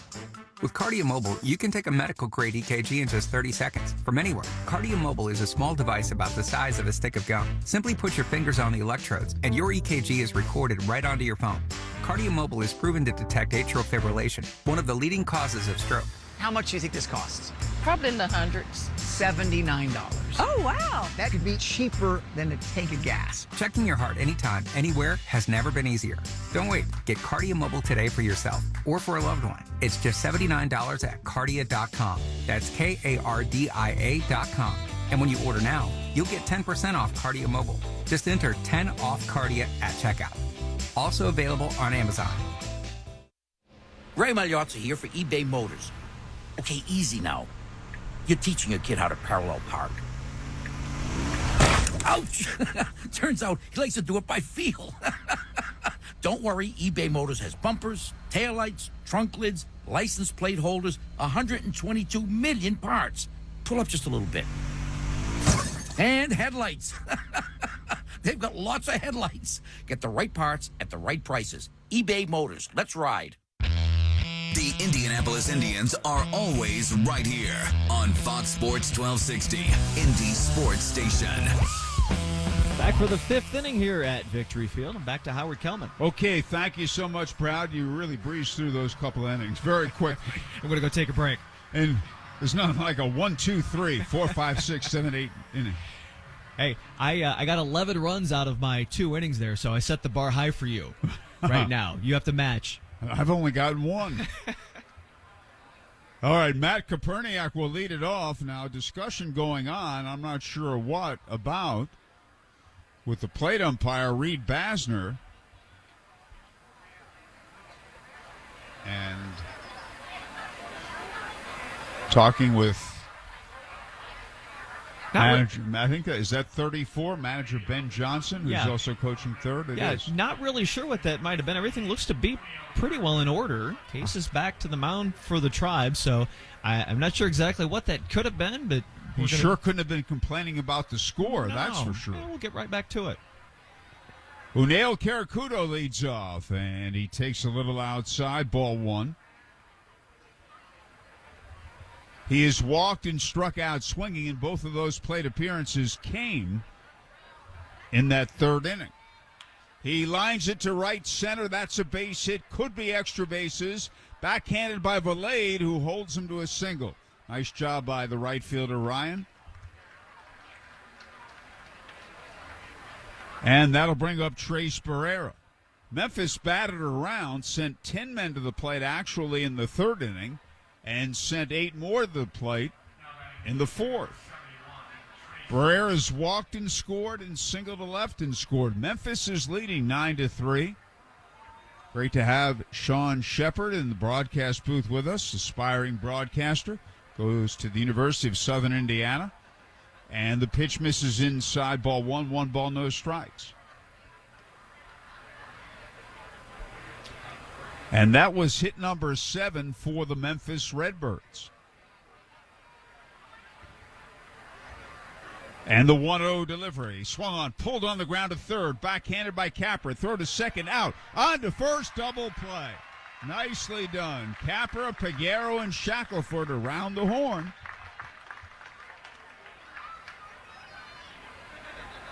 And there are 2 outs, and the batter's Kramer Robertson. He is struck out swinging and walked. Right-hand batter. 2 men out, no one on in the top of the 5th. Memphis 9, the Indians 3. And a breaking ball is in for a strike, 0-1.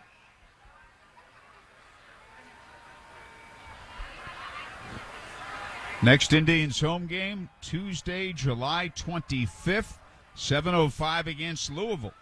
And a fastball a little bit low. 1 ball, 1 strike. Case stretches and delivers. Fastball, low inside, ball 2, 2-1.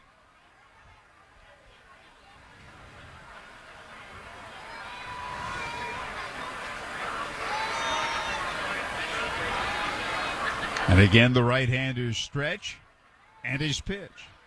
Swung on, fisted into short right field. It'll fall for a base hit. Valade up with it.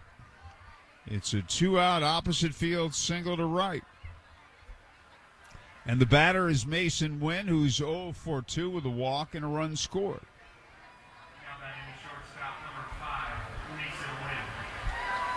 Wynn, the highly touted prospect. Right-hand batter, plays short and second and excels defensively. And is a good offensive batter. He has very good speed. Good hitter, a good offensive player. Breaking ball in for a strike. Stolen 15 bases in 16 attempts. Fastball driven in the air, right center field and deep. That ball's way back. And that ball has cleared the wall, and that's a 2-run homer to right center field for right-hand batting Mason Wynn.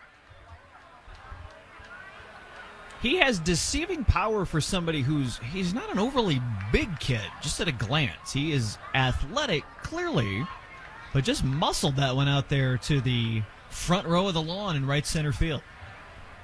And Memphis now leads 11-3. And it's his 10th home run of the season. And the batter is Richie Palacios, who has an RBI single and a bases-loaded walk. 1 for 2. When a right-hand hitter drives a ball like that, he's keeping that front shoulder in. And the pitch is outside, ball 1-1, ball no strikes. Wynn just seems like the kind of kid, just fundamentally, he's just got a lot to like about his game. So very promising where his game is headed. You are so right about that. And the 1-0 line caught right at the second baseman, Peguero, to retire the side.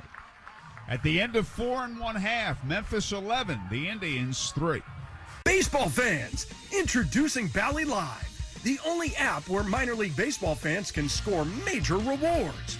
When you stream your favorite teams live, you'll score rewards. When you chat with friends during a watch party, you'll score rewards. And when you test your skills at trivia, you'll score rewards. Being a fan of minor leagues has never been so rewarding. So what are you waiting for? Download Bally Live for free from the app or Play Store and start scoring rewards today. I've got some advice for you. If you need a very special gift for a very special someone, then you need to see my friend Mary and her spectacular collection of beautiful jewelry at Camus Fine Jewelers at 82nd and Fall Creek. Mary's been making me a hero for years, and she'll do the same for you. They'll even gift wrap it for you also. A special something to fit everyone's budget. Come on, do you really think she wants a shiny new vacuum, or would she rather have a shiny new diamond? Camus Fine Jewelers really are a cut above. Hey, baseball fans, have you struck out with your current internet provider? Does their lack of support leave you feeling like you have no bullpen? And does the fact that they don't provide local 24/7, 365 support leave you feeling like you've been tossed from the game? If you're looking to hit a home run and avoid these issues, why not go with local provider 9-Star Connect? They have over 125 years in the business and have helped many people like you win the game. Visit www.9starconnect.com today and see why we are different. Now back to your Indianapolis Indians on Fox Sports 1260, Indy's sports station. Bottom half of the fifth inning, Alika Williams will lead off for the Indians. He'll be followed by Miguel Andujar and Ryan Velez. Now, you're from Fort Wayne, greater Fort Wayne area, or close to it in Butler. What's the fan base there? I mean, I would think you'd have Reds fans, Tiger fans, Cub fans, White Sox. You're about 3 hours from everything. It's a little bit of everything. I grew up in a Tigers family, so I am a Tigers fan, and I guess for better or for worse the last decade or so. Right now, we take what we can.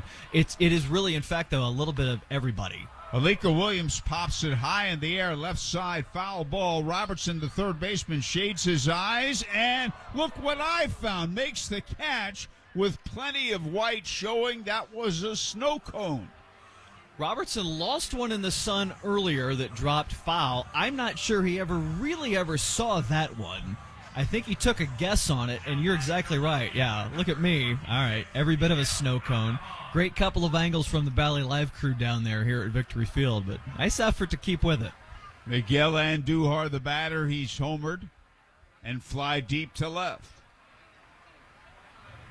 And a fastball misses inside, ball 1-1, ball no strikes. So Butler is north of Fort Wayne, I know. Correct, about 30 minutes north. Auburn would be probably the nearest town that most folks here have heard of, Auburn, Indiana. And a breaking ball inside, so maybe a little closer than to Detroit than Fort Wayne. Yes, by the drive, we're about 2.5 to Detroit, about 3 to Chicago, about 3 to Cincinnati, and 3.5 maybe to Cleveland. So you have to pick and choose from amongst your fan base up there. And of course, the interesting thing, the now Tin Caps, our single A team in Fort Wayne, is a Padres affiliate. So there's not really any direct connection, anything with the local team there. Fastball is a strike to Miguel Andujar, the count 3-1, and they have worked with the Padres for more than 20 years. Long time, going back to when they were the Wizards, and that's been a long. They were the Twins affiliate originally, but the Padres affiliation's been a long time now. And a fastball misses inside, ball 4. Tigers leading 3-0 today over the Blue Jays, by the way. We'll go ahead and mention that. Final game before the All-Star break. Take the wins when you can get them, Howard. And a one-out walk to Andujar. Had a no-hitter, though, on the Tigers threw that combined no-hitter here on the weekend. That was some exciting action on yesterday up there at Comerica Park. Certainly was. Logan Gregg pitches way outside, and that's a ball, and that's a wild pitch. He uncorked that one, and Andujar goes to second on the wild pitch. So Logan Gregg takes over for Matthew Liberatore, who is not eligible for the win since he only went 4 innings.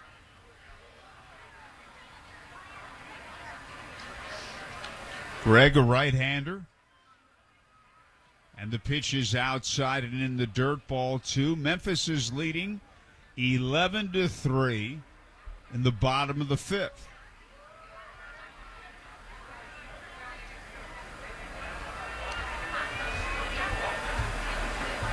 And the right-hander's stretch.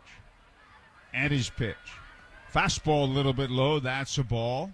3-0.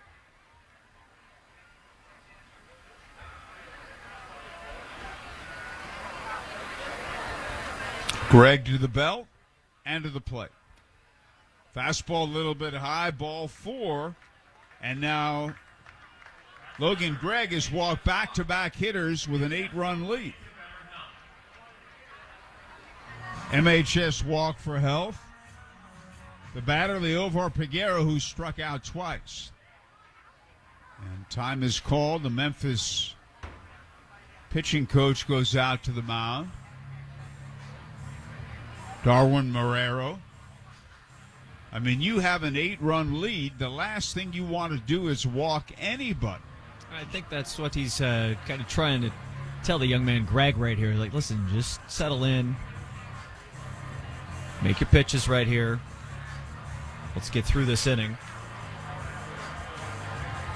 Take care of things and don't let it get out of hand because, listen, just as easily as we've seen the Indians give up a 5-4-2 on the line score, there's no reason that the Tribe themselves can't string it together here. Just like you said, as the couple of walks, maybe you get a bloop here, maybe an error somewhere, and another crooked number goes on the scoreboard there, and all of a sudden this is a much more interesting game than an 8-run margin. You're exactly right. Peguero takes a little bit high, ball 1, especially if they walk people, because when you walk people, you're basically saying, we're going to give you an opportunity to get back in the game. And that's how it got away from Indy to start things off here. Breaking ball is a strike, 1-1 on the right-hand batting Peguero. He struck out twice against Liberatore. Let's see if Leover is able to make some adjustments here with the new pitcher. You like to see that out of the young hitter making his first trip here. And a slider down and away, ball 2, 2-1.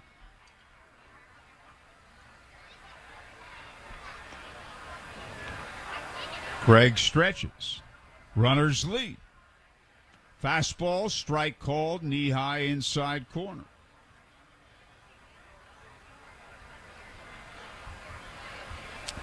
Left-hand batting Aaron Shackelford on deck. 2 men on, 1 man out. The 2-2 delivery is on the way. Fastball line to center. It's sinking. It's in there for a base hit. And rounding third, heading home. Here's a throw to third, not in time. Everybody's safe. And Duhar scores. Valade goes to third on an RBI single by Peguero.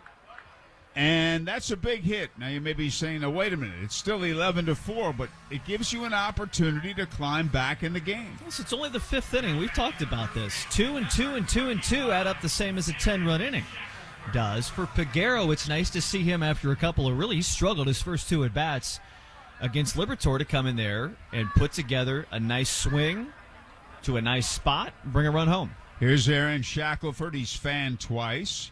He takes outside, changeup missed, ball 1. Just the same. Shackelford's been a guy, man, he's got some great power. Kid can swing a great bat. He struggles at times, as he did his first 2 at-bats today. Let's see what he can do with this one here. Runners lead, and the pitch bounced foul to the right of the plate. A breaking ball in on him, and it's a ball and a strike. Last of the 5th, Memphis 11, the Indians 4. 2 men on, 1 run in, 1 man out. Fastball misses inside, ball 2. He ripped a home run here a couple nights ago that did not take long to leave the ballpark. Out toward the sidewalk in right field, as I recall. Right-hander's pitch, bounce foul off speed. That may have been the changeup. He bounced it foul to the right of the plate. Another large crowd on hand. Next Indians home game 2 weeks from Tuesday, quite a while from now, against Louisville at 7:05. Here's a high pop-up, and it's going to stay in the ballpark. Foul ball, who's going to get it? And the catcher Barrera did. He had a better angle from the sun than did the third baseman Robertson. Good play by Barrera. And there are 2 outs, and that's a big out. I really wanted Robertson to go after that one more time, just because it's been wildly entertaining to watch him fight the sun over there from third base today. But nice job by Barrera to call him off there. Here's Grant Cook. Grounded out and single to right, doing all the catching this weekend with Andy Rodriguez at the Futures game.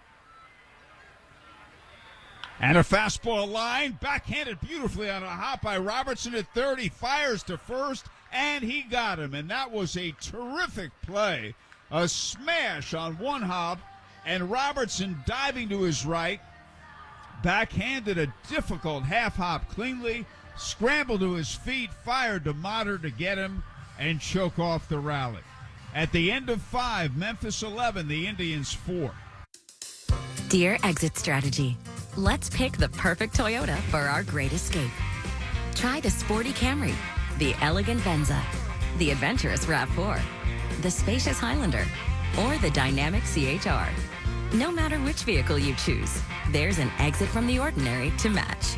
See you soon, Toyota. Visit your local Toyota dealer or check out Toyota.com and start planning your getaway today. Toyota, let's go places. To survive the perils of history and time, a brewery needs to hold true to the values it was founded on. Yingling, America's oldest brewery, began brewing lager close to 2 centuries ago. We're still here today because we made a damn good beer that tastes the way beer's supposed to. Yingling Traditional Lager. Respect. It's earned. And the filet mignon, medium rare. A steak is like a burger, only better. These seats are amazing. Can you believe we're this close? The front row is like the nosebleeds, only better. And Elements Financial? It's like a bank, only better. Yes, Elements offers higher deposit rates, lower loan rates, and fewer fees to help you succeed financially. Visit elements.org to learn more. Federally insured by the NCUA. Back to the Indianapolis Indians on Fox Sports 1260, Indy Sports Station. Okay, we move to the top of the 6th, and here's Brad. 11-4. The Memphis Redbirds with the advantage here as we head to this top of the 6th inning. Another pitching change for the Tribe. Kyle Nicholas to the mound here. Ball State man. For this 6th inning. Good to see BSU Cardinal back to the mound. 6'4", 223 pounds, the 24-year-old from Massillon, Ohio. He's done well in his time up here with the Indians this season. 3, 4, 5 hitters that he'll see here in this 6th inning. First pitch to Tyler O'Neill. Low and away for ball 1.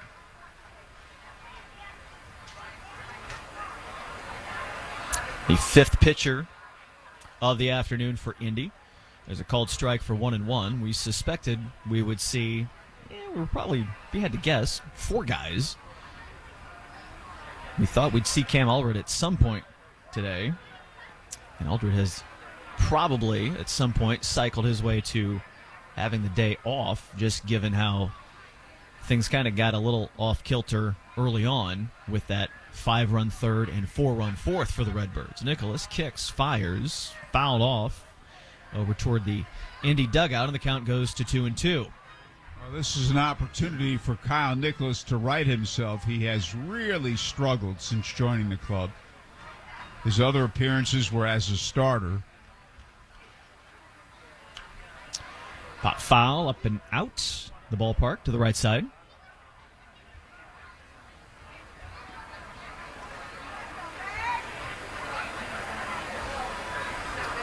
So it's 2 innings for Brad Case.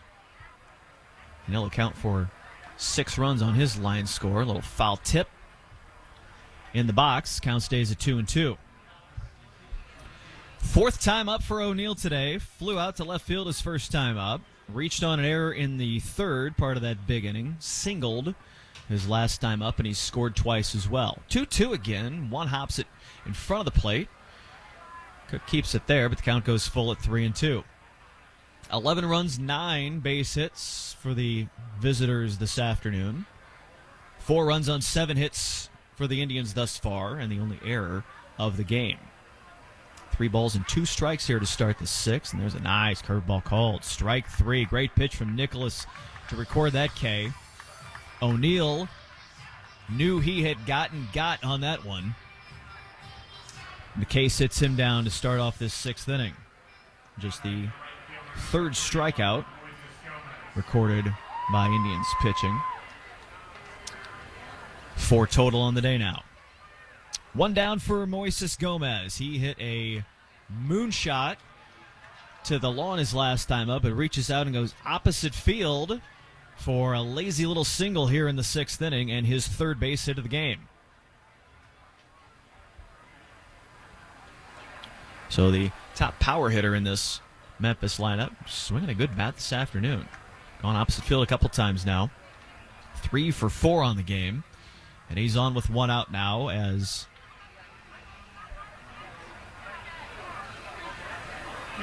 pinch hitter stepping in. Juan Yepes will bat in place of Motter, who got plunked hard on his left shoulder his last time up. Took a couple of minutes before he got down to first base, and it seems his day will be done. Yepes looks in. Nicholas brings a called strike for 0-1.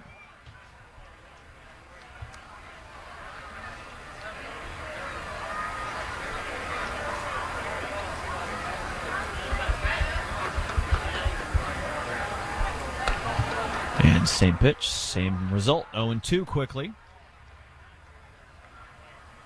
Yepes coming to the organization to trade with the Braves.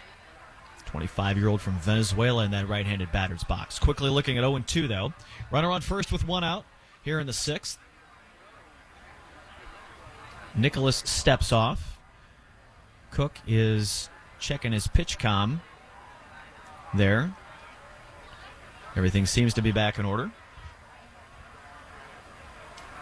Now Yepes steps out. Each got to be perfect. Each guy gets one of those, right? And a look over to first base now. Now Cook will call time and make a mound visit.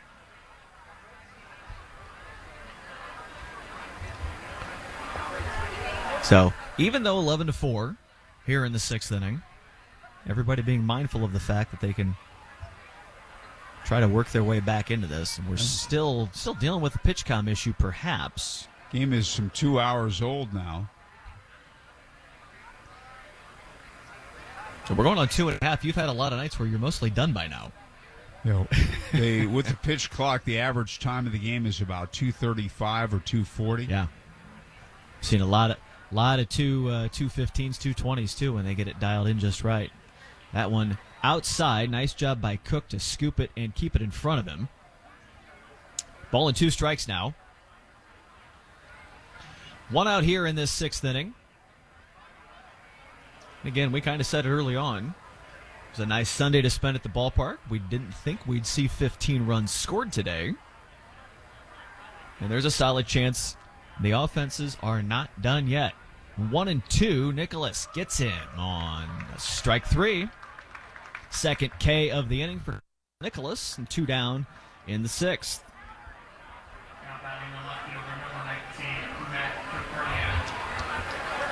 Koperniak will come in now with a runner on first. Brad, you're still after your first 1-2-3 inning. You know what? It's not meant to be yet. We'll hang on. Hey, if the Indians can come back around and put a few more runs on the board, I'm not opposed to like a 12-11 game.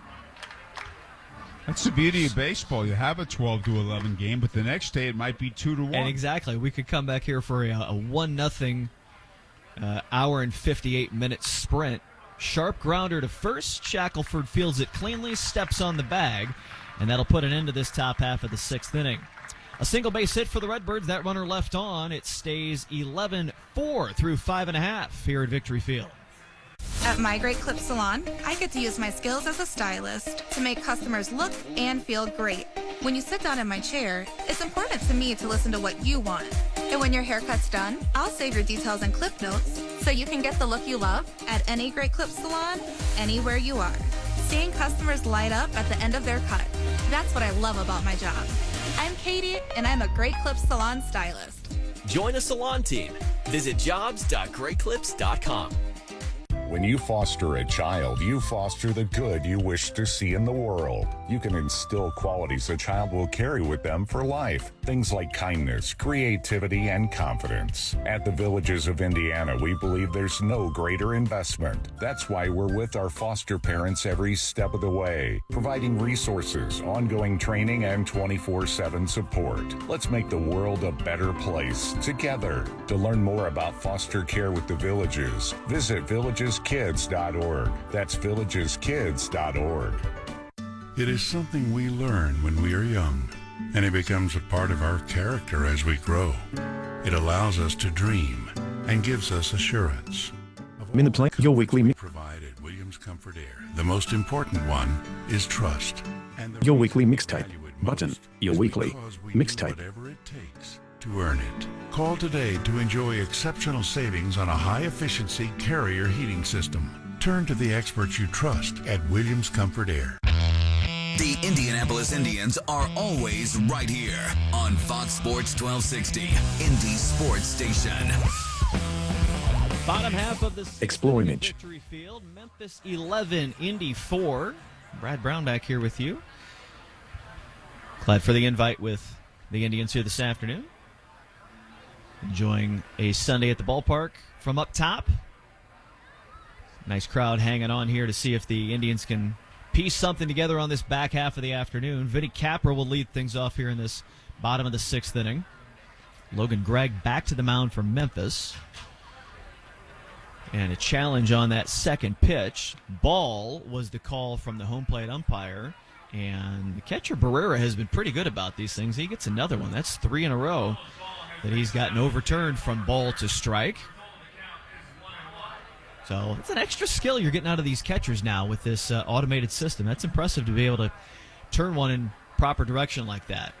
2-0 count, definitely not what you want to see. And now all of a sudden with that pitch, it's called strike for 1-2.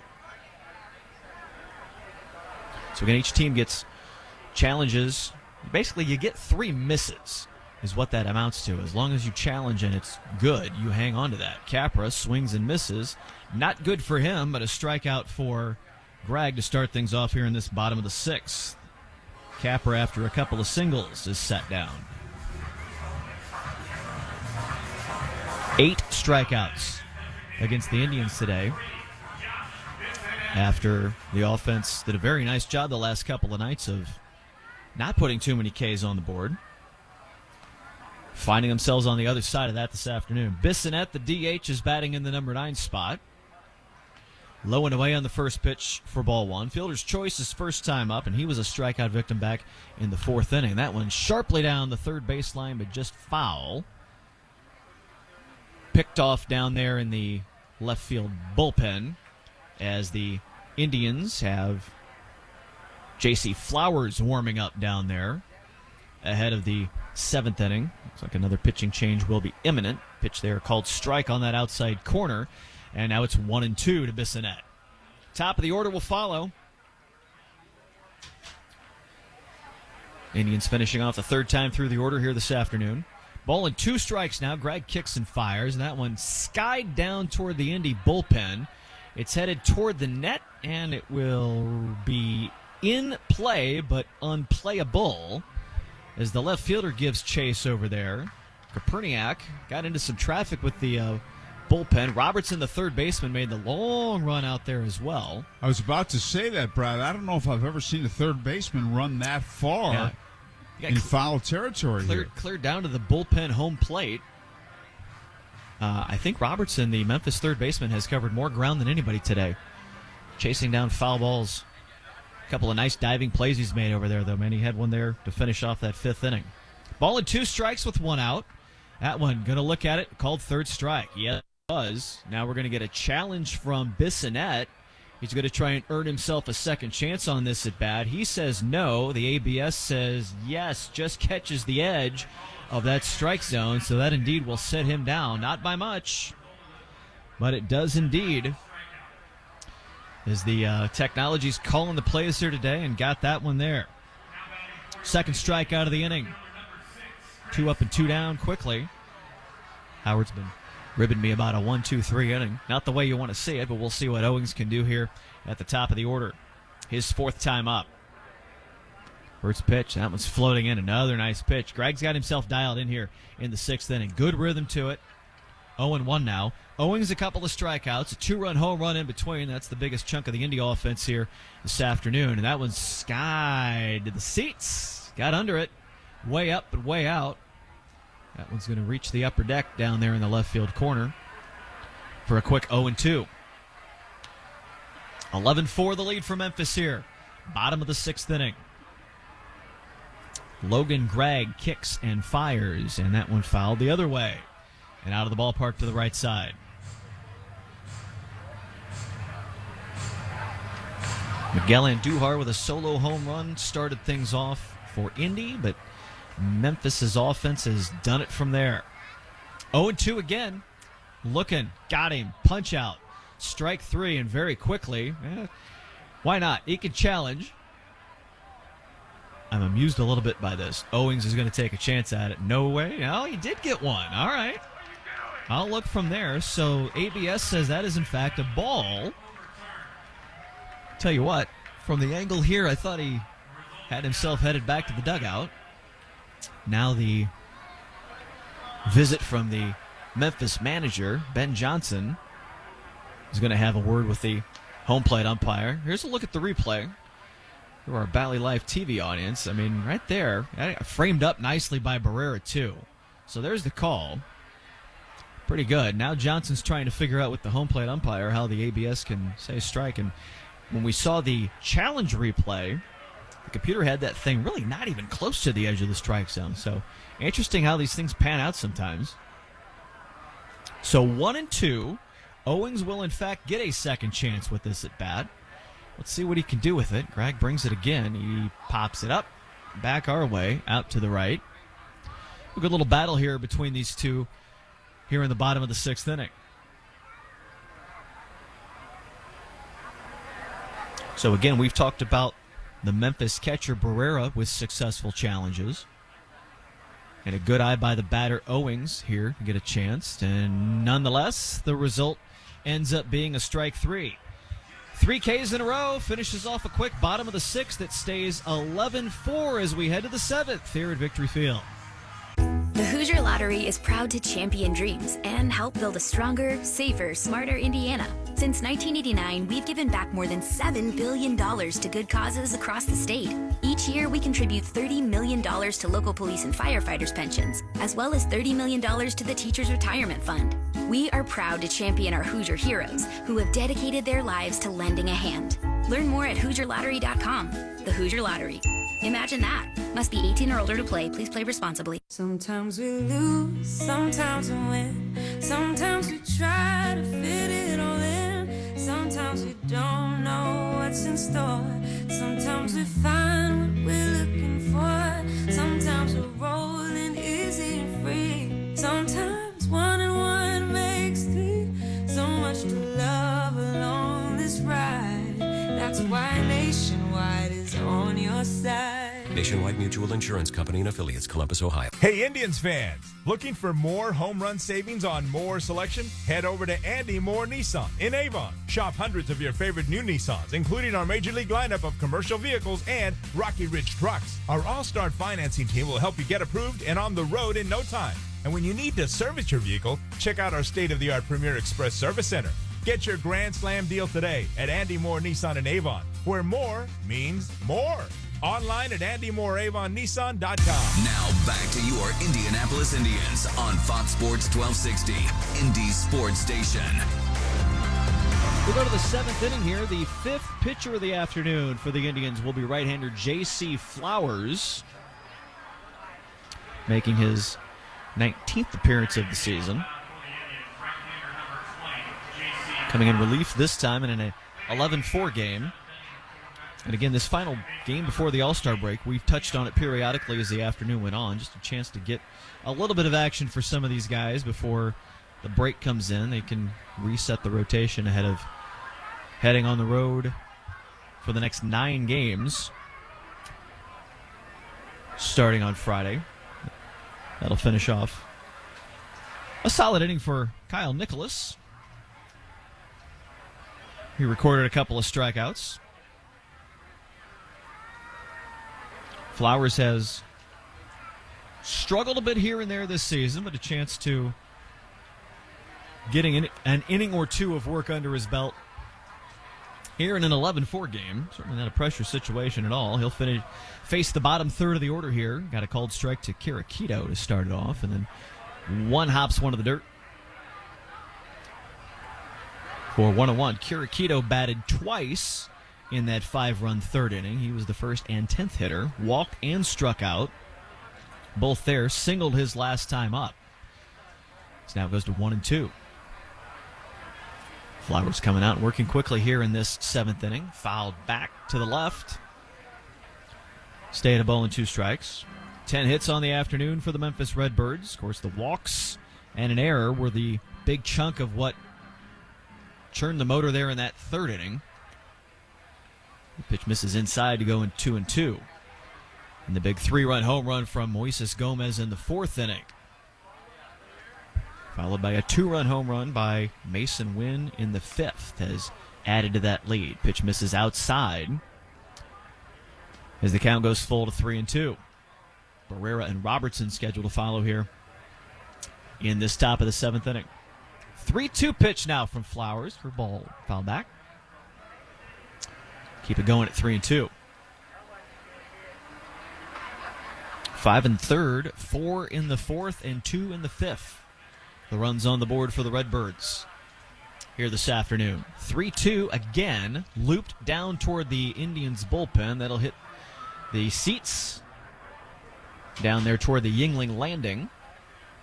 Crowd's dissipated a bit here, but a good chunk of folks hanging around for the final third of this one to see what the Indians can put together.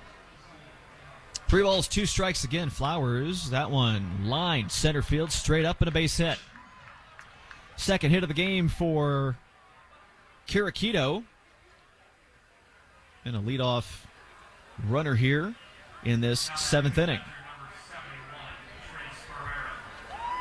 Hit number 11 for Memphis. Barrera will step in now. The catcher walked his first time up. Singled to lead off the 4th inning. And hit into a double play. Back in the 5th. Short lead for Kirikido at first. Flowers' first pitch to Barrera misses high for ball 1. A couple of runs scored for the Memphis catcher today, part of this 11-run outburst on a Sunday afternoon. 1-0 from Flowers, low and away. Ball 2.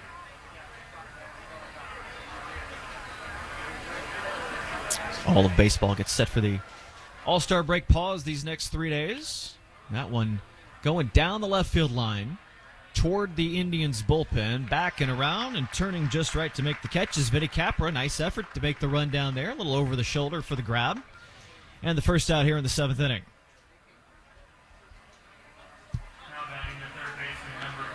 Vinny covered some pretty good ground. Gets tricky out there on the mound as well, but he traversed the hump properly. Reaches up for that catch. Kramer Robertson, now the well-traveled Memphis third baseman. He's had quite the adventure defensively this afternoon. And that one comes up at him as well, sends him out of the batter's box. Shakes that helmet a bit as well for ball 1. Strikeout, walk, single on his 3 plate appearances. He was on base for that Mason Wynn home run in the 5th, and that one coming up and in the 2nd hit batter of the afternoon. As that one got away from Flowers, 90-mile-an-hour fastball, the radar gun says. Robertson's going to shake it off a second. He'll hand his gear off to the bat boy and get a visit from his trainer as well. Says, I'm good to go. He'll take the trot down to first base. Get a little applause from the Indy crowd for the effort.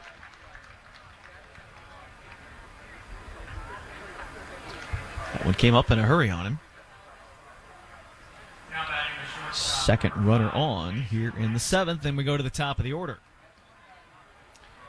And the young 21-year-old Mason Wynn, who popped one to the lawn his last time up, low and away for ball 1.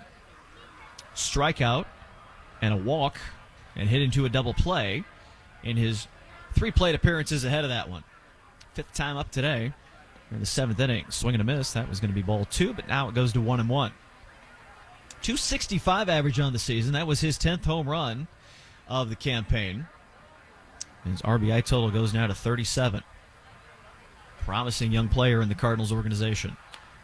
That one in at the belt, called strike, goes to 1-2.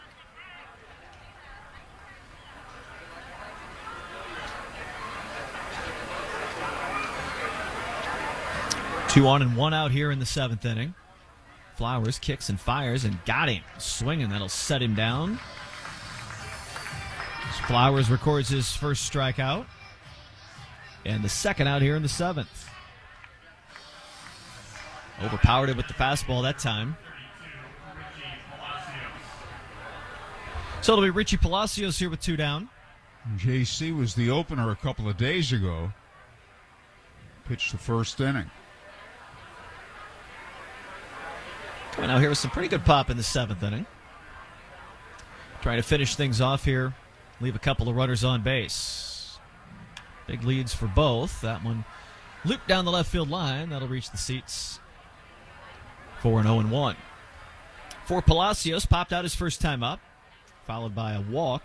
He was the 4th of those walks in that 5-run 3rd inning.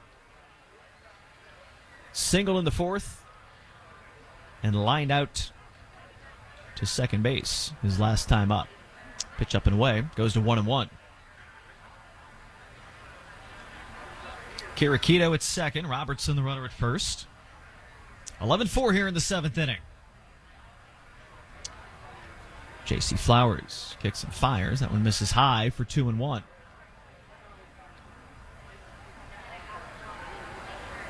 Fifth pitcher of the day for the Indians. Jose Hernandez started it off with an inning opening. Flowers, nice one there, and a called strike. Got that one to bend to the outside corner against the lefty, and it goes to 2-2.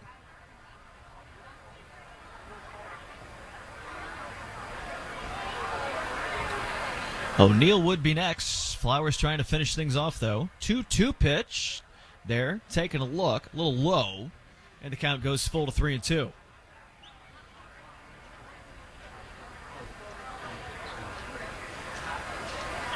We've seen a lot of full counts today. We got a lot of guys throwing a lot of pitches on this Sunday afternoon. Full count pitch from Flowers. Runners go, and it will miss inside for ball 4. So a walk keeps this 7th inning alive.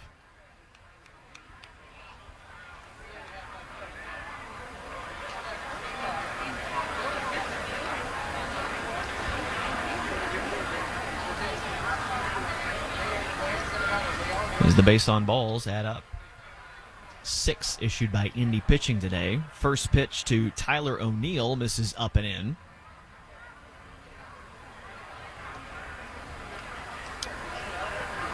O'Neill reached on an error in the 3rd. Got an RBI to go with that. Struck out his last time up. That one right up over us and out the backside of Victory Field. Foul ball goes to 1-1. So officially 1 for 3 plus the error and an RBI on the day. He has scored twice. Struck out his last time up. Bats with the bases loaded here in the top of the 7th inning and 2 outs. 1-1 pitch from Flowers. Misses high. Goes to 2-1.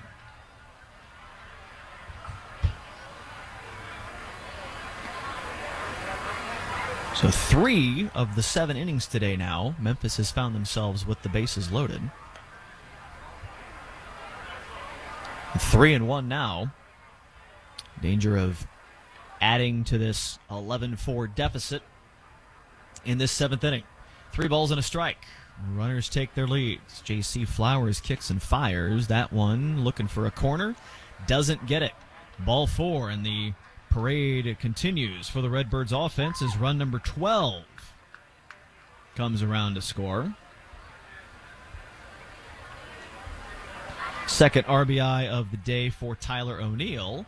A visit to the pitcher's mound and another change imminent for the Indianapolis battery. J.C. Flowers' day will be limited to just this part of the 7th inning, perhaps. We're going to give him a visit and give him another shot to finish things off. Cam Aldred, who we've been kind of talking about periodically all day, his appearance was probably meant to be at a different spot in all of this. He's warming up now, so he will be next at some point. They're going to give Flowers a chance to finish off this 7th inning, though. He will have Moises Gomez up there, who already has 3 hits and 5 RBI and has the bases loaded again. Flowers, sharp, roller to third to go to second for the force, and that'll take care of things with the fielder's choice here in the 7th. Another run on the board for the Redbirds, though. We go to the stretch at Victory Field with the visitors leading 12-4. Franciscan Health is proud to be the official team physicians for the Indianapolis Indians, with leading sports medicine experts that step up to the plate when you need answers, providing comprehensive sports care to athletes of all ages and abilities. Their accomplished sports medicine specialists can help you prevent, treat, and rehab sports-related injuries. So let's play some ball. Get back to it with Franciscan Health. Check out their full range of services at franciscanhealth.org/sports training.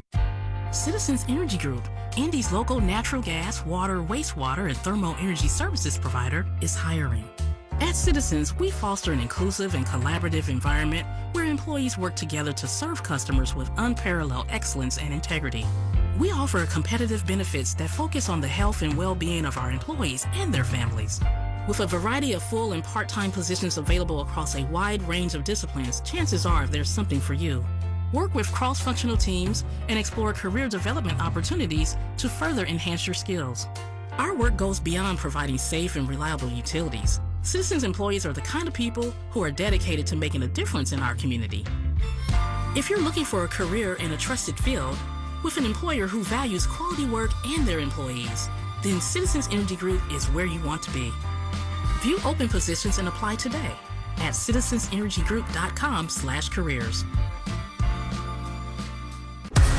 Back to the Indianapolis Indians on Fox Sports 1260, Indy Sports Station. Bottom half of the 7th inning at Victory Field. Another pitching change for the Memphis Redbirds. Grant Black to the mound, 6'5", 225, 28-year-old. Newport, Arkansas, his hometown. Coming in here with a 12-4 lead for the Redbirds, and he will face 2-3-4 in the Indy order here in this 7th inning, with Alika Williams leading things off, low and away for ball 1. 21st appearance of the season for Black. Pitched a couple innings here back in relief on Wednesday the 5th. And Williams sends one to left, to the track, to the wall, and there it goes. To the lawn for the home run, and Alika getting himself a solo shot here in the 7th inning, and a little glimmer for the Indy offense to cut this deficit to 12-5. And for Alika Williams, his 4th home run of the season. Got a hold of that one in a hurry, because the wind is blowing about as hard as it has all afternoon, but nothing doing for that one. RBI number 12 for Williams as well. So now we go to 12-5 here in the 7th inning.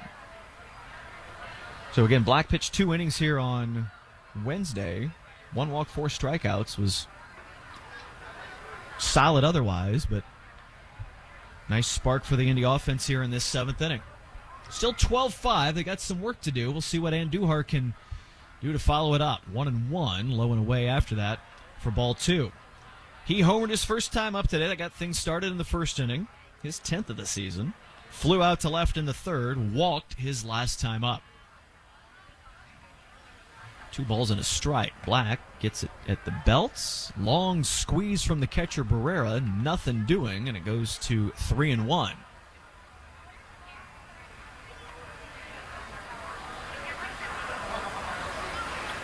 And that one laced to left field. And Miguel Andujar has himself another base hit. Second of the day. His hitting streak has gone to 11 with his performance here on this Sunday. A runner on to keep it going here in this bottom of the 7th inning. Just a nice stroke there to send it out to left field. Not the only big numbers we're seeing. We look around the AAA scoreboard today. Louisville's up 7-1 at Toledo. Buffalo an 8-2 winner at Rochester. St. Paul's got 15 on the board in the top of the 6th inning. 15-1 leading at Iowa here on this Sunday. So a whole lot of pitchers are having a whole lot of struggles around the International League on this final day before the All-Star break. Ryan Vilade getting a look now, and Barrera is quickly going to challenge that one. The Memphis catcher thinks he squeezed a strike. The call was a ball. See if Barrera gets this one. No, it's his first miss of the day. So it is, in fact, a ball. So the count will go to 1-1 for Vilade. Barrera had been successful on his 3 previous challenges. Vilade gets a look at that one, and it's low and away. So he's ahead in the count now, 2-1. So Grant Black struggling a little here in this 7th inning for Memphis. And Duhar on first. A run in already on the solo home run by Williams. Curveball there. Miss again. He's not missing by much. Black's dancing all the way around the strike zone, but now he finds himself behind 3-1. Just the kind of thing the Indians needed here. Trailing by 8 just to try to chip away at this deficit. Vilade going to right field. Back toward the corner to the warning track. Making the catch there. Out in front of the field crew gate is Gomez. Long way down there for Vilade for the first out here in the 7th inning. Turned that one inside out pretty nicely. Gomez went about as far as he could before he was into the fence. One down now as Peguero steps in. RBI single his last time up. Pitch in the dirt for ball 1 to start this, his 4th at bat of the game. Struck out his first 2 times up.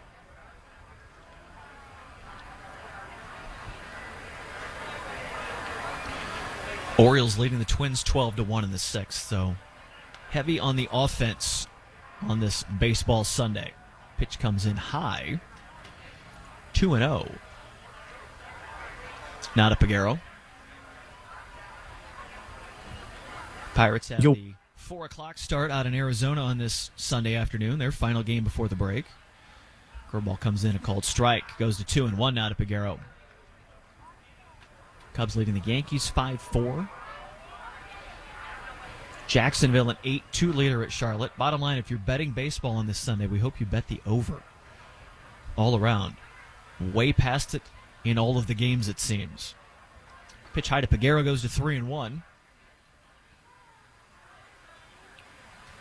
Although the Reds are playing a 1-0 game in Milwaukee in the bottom of the 8th, so it's not a given everywhere. That one's going to the gap. Deepest part of the ballpark to left center, but the center fielder able to float over there. Covering some nice ground out there is O'Neill.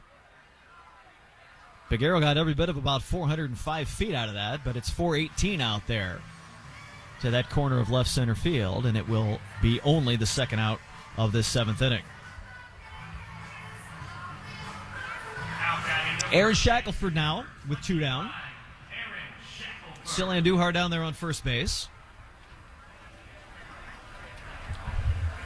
Shackelford, the only Indy batter to not reach base this afternoon. 2 strikeouts and a pop-out in his 3 trips to the plate. And here we have mostly sunny skies. That wasn't the case when the game began. Clouds, the few clouds that we have in fact cleared up, and we're seeing nothing but blue with that beautiful Indianapolis skyline out the backside of Victory Field. As the breeze continues to blow from left field to right. 2-0 now. The pitch misses outside to Shackelford. Short lead at first for Andujar. 2 outs here in the bottom of the 7th. Shackelford, good cut off the in part of the bat. Back to the net. Foul for 2-1. And again, as Howard mentioned after the break, 9 straight on the road for the Tribe. Omaha and Iowa, their destinations. 6 on the road against the I-Cubs. Up and away goes to 3-1. Back here at the end of the month for the next homestand starting on 25th of July. 3 balls and a strike. Shackelford, the lefty, takes a look. Grant Black brings it, gets him swinging. That may have been ball 4, but instead the count goes full to 3-2. Alika Williams' solo home run has one in here in the 7th. Shackelford calls time to readjust. Grant Black will take a quick tap of the rosin bag as he resets. They roll the pitch clock again. We go at 3 balls and 2 strikes. Pitch chopped, foul, down the first base side toward the tarp. And down toward the Memphis bullpen. Miguel Andujar will wander his way back to first base. We'll do it all again with a 3-2 count. 12-5 the Memphis lead here in the 7th.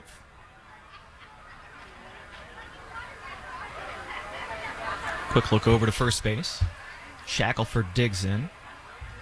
Black, short step, kicks and fires. Settings. Button. Good at bat here. Shackelford battling hard with this 3-2 count.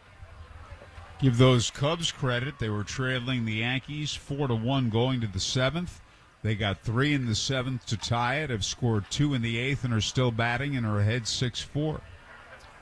Everybody looking for a little momentum heading into the All-Star break. Tribe trying to keep things going here in the 7th. Another 3-2 to Shackelford. Off speed, misses wide, and he'll draw the walk to keep it going. And now all 9 in the Indians' batting order have reached base today. In fact, as it goes, Matt Koperniak, the Memphis left fielder, is the only one of the 18 starters to not be on base today. Such the case in a 12-5 game. Grant Cook, the catcher, 2 on and 2 out now. He'll get an opportunity to keep it going. Cook 1 for 3 on the day. Singled in the 4th inning, couple of ground outs on either side of that. And Duhar and Shackelford, the runners. The 1-0 pitch from Black. Swing and a miss. Got him stretched out on that one. The count goes to 1-1. Again, Cam Aldred warming up in the Indy bullpen. We'll see him take to the mound when the 8th inning rolls around here, but I suspect he wouldn't mind standing there and watching a few more runs come around in the right direction. Bloop to short. Couple steps back and making an easy catch there is Mason Wynn, and that'll finish off this 7th inning. The Indians add another run on the solo shot by Alika Williams. We're through 7 at Victory Field. Memphis leading Indianapolis 12-5. The right care, the right support, the right time. When your kids need highly skilled primary care, Riley Children's Health is right here for you. With morning, daytime, and evening appointments, and Saturday appointments too. Virtual visits and 24/7 online scheduling. Riley gives you more options for care from Indiana's top doctors for kids. Where, when, and how you need it. Call 1-888-IU-HEALTH or visit rileychildrens.org/more options. The Hoosier Lottery is proud to champion dreams and help build a stronger, safer, smarter Indiana. Since 1989, we've given back more than $7 billion to good causes across the state. Each year, we contribute $30 million to local police and firefighters' pensions, as well as $30 million to the Teachers' Retirement Fund. We are proud to champion our Hoosier heroes who have dedicated their lives to lending a hand. Learn more at HoosierLottery.com. The Hoosier Lottery. Imagine that. Must be 18 or older to play. Please play responsibly. More for your money. Andy Moore Nissan in Avon is Indiana's largest Nissan dealer because we have the Nissan you want in stock. And that saves you a ton of money. Want to just sell your car? At Andy Moore, we'll buy your car today without you even leaving home. Just call us and tell us about your car, and we'll bring a check to your door. It's that easy. So save a ton now at Indiana's largest Andy Moore Nissan in Avon. Andy Moore. The Indianapolis Indians are always right here on Fox Sports 1260, Indy Sports Station. Back for the 8th inning here at Victory Field. Cam Aldred to the mound for the Tribe. He was going to make it in at some point today. I don't think he suspected it would be the 8th inning of a 12-5 game. Got the win in relief on the 4th of July here. We'll see how he's able to do as he comes back here, and coming back as well for the 8th is Howard Kellman. Okay, thanks, Brad. And Juan Yepes will lead off. He replaced Taylor Motter.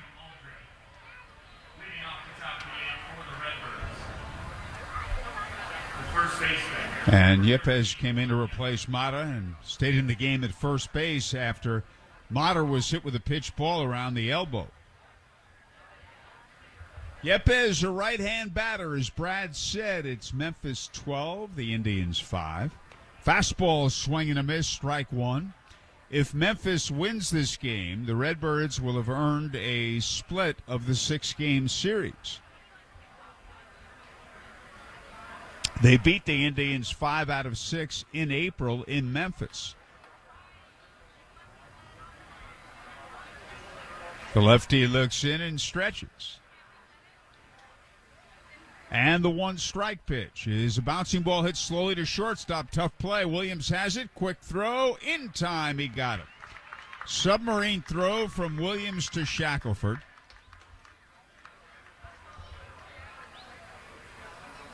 And there's one away. And that'll bring up Matt Koperniak, who has a sac fly. He is 0 for 3 with that.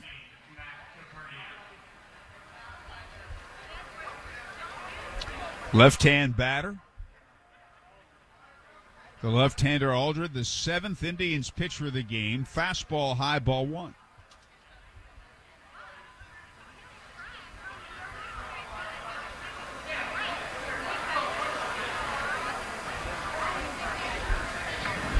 And a fastball a little bit outside, ball 2. Pirates and D-backs just getting underway. Pittsburgh has had a really rough week out west. 1-5. Here's a ground ball right to the second baseman. A grass cutter to Peguero. The flip to Shackelford, and there are 2 away. Hard hit, but right at the second baseman.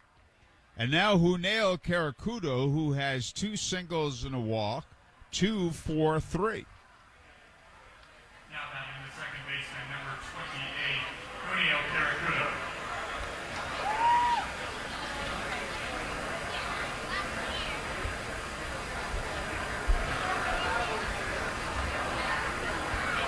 The left-hander's pitch is low inside, ball 1.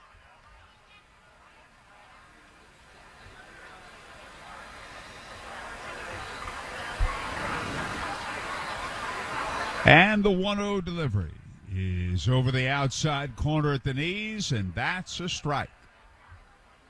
Indians are straight up in the infield, around to the right in the outfield. Cam Aldred pitches. Check swing foul off the screen to the right of the plate. Strike 2, it's a ball and 2 strikes.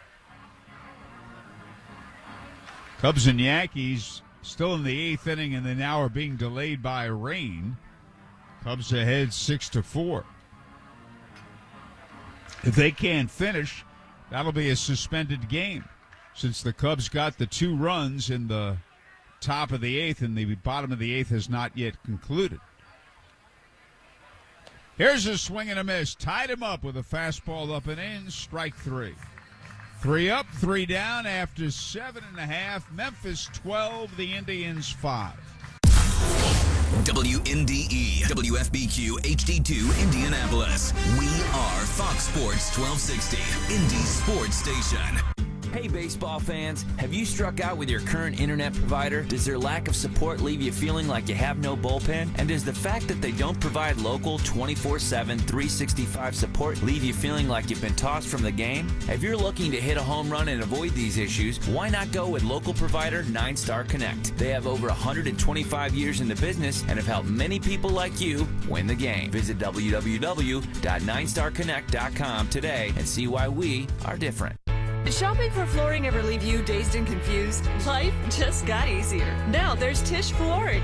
In-home shopping at warehouse prices. That's right, we bring samples to you. Carpet, hardwood, tile, we have it at warehouse prices. Nights, weekends, no problem. We work on your schedule. No obligation estimates, great design advice, and installation quality you'll love. It's Tisch color, texture, and style, and always at warehouse prices. Tisch Flooring. In-home shopping, warehouse prices. When you choose Andy Moore Kia, you'll always be treated like the MVP. That's what makes them the 2022 Dealer of the Year and Consumer Satisfaction Award winner. Plus, this season, they're proud to partner with your Indianapolis Indians. You won't just win at Victory Field, you'll score big with their easy, more-to-your-door vehicle delivery program. So choose Andy Moore Kia this season and score great deals on your next new Kia. Online at andymorekia.com. More for your money. Now back to your Indianapolis Indians on Fox Sports 1260, Indy's sports station. Bottom half of the eighth inning. Memphis ahead 12-5. Grant Black begins his second inning out there. He gave up a home run to Alika Williams starting the bottom of the seventh.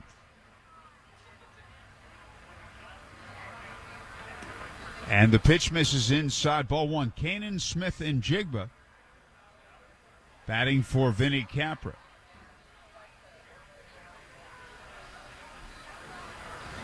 And the 1-0 delivery. Low inside, ball two. 2-0.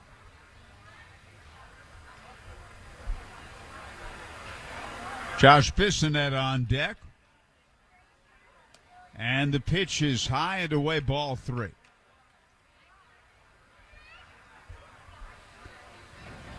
And the count is 3-0. The right-hander's pitch. Taking all the way, it's in for a strike.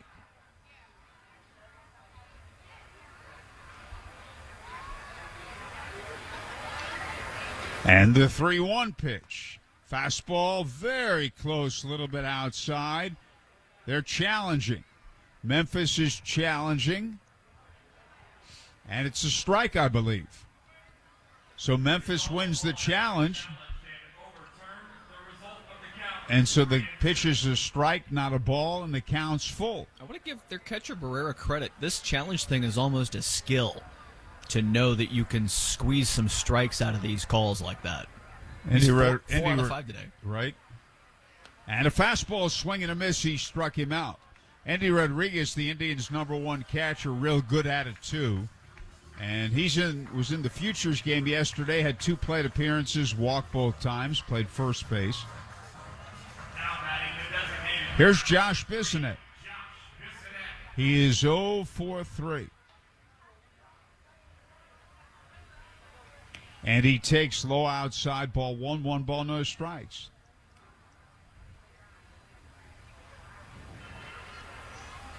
And the right-hander's pitch.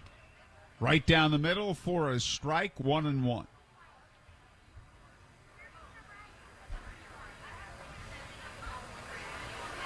Black stretches and delivers. Breaking ball, low ball 2. Memphis 12, the Indians 5, last of the 8th.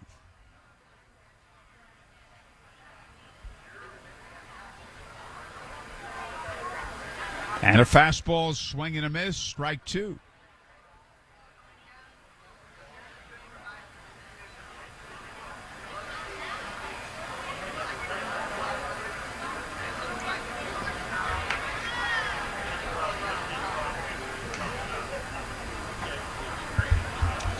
The 2-2 delivery just missed the outside corner. That was close. And the count's full.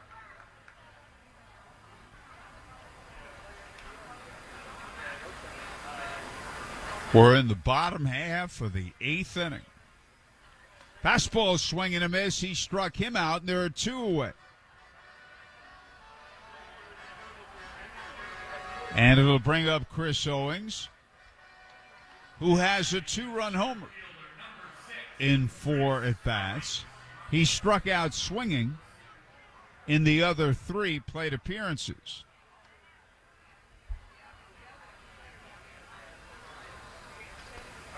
And there's a bouncing ball hit slowly to third. Chest high hop to Robertson. And the throw on to Yepes in time. And the Indians go down in order in the 8th. And after 8, it's Memphis 12, Indians 5.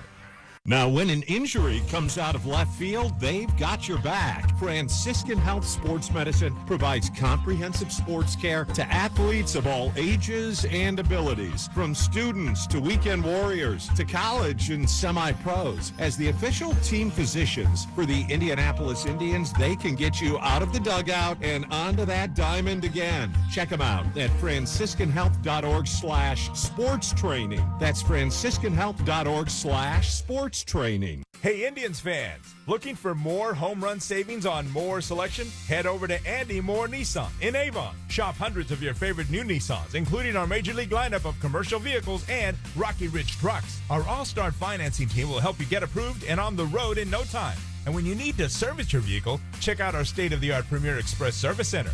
Get your Grand Slam deal today at Andy Moore Nissan in Avon, where more means more. Online at AndyMooreAvonNissan.com. Why is Elements Financial like a bank, only better? One reason is we are here for you both near and far. We're proud to be respected locally and accessed globally. You are likely to see us at your own workplace. Elements is based in Indiana, yet accessible from anywhere. And overall, we're helping you to be smarter with your money in any situation.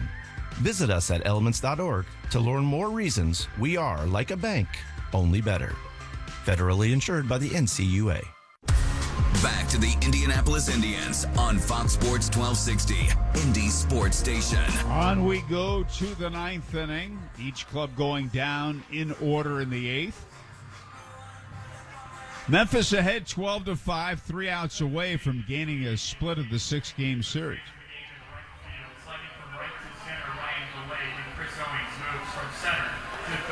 Chris Owings from center field to third base. Ryan Valade from right field to center field. And Kanan Smith-Njigba, who pinch hit for the third baseman Vinny Capra, is in right field. Trace Barrera leads off. 1 for 3 a single. Brad, it's been great having you here today. Howard, good afternoon at the ballpark here. It's always nice to be able to spend a full 9 innings out here. I'm not often afforded that opportunity, so it's been good to have and good to see where the team's headed here to the All-Star break. And a fastball is outside. Ball 1 ball, no strikes. Be exciting to see when they come back. They play those first 9 on the road. By the time we see this team at the end of July back here at Victory Field, could be just a different vibe about these guys to see where they're going to be headed for the second half of the season. Well said. The 1-0 is a strike, a knee-high fastball inside corner, 1-1. Indians will be flying to Omaha on Thursday. Pitches outside. That's a ball, 2-1. Friday, Saturday, Sunday there, then 6 in Iowa against the Cubs. Of course, there'll be some changes made to some rosters here. There'll certainly be some shuffling as July gets going. The 2-1 is high ball. This has been a rough week for the Indians' parent club, the Pirates. They've gone 1-5 this week, and they've fallen out of contention. They're 9.5 behind first place Cincinnati entering play today. And a ground ball hits slowly to shortstop. Williams has got it. Throw on to Shackelford. 1 man out. You know, the tricky part of that is the Reds are just playing phenomenal baseball on a lot of nights. And Pittsburgh has shown some signs of being a very good team this first half of the season. But when you have a team in your division that is just on another planet on so many levels, you don't have any room for taking some dives on a few nights. That it leaves the Pirates, that margin for error just isn't there. And you hope that by the time they get back from the break, they can reset a bit and find themselves headed in a better direction. Well, I agree with you. Kramer Robertson takes a strike. 8,794 on hand today on a beautiful day in central Indiana. Here's a foul back on the screen, strike 2. I'm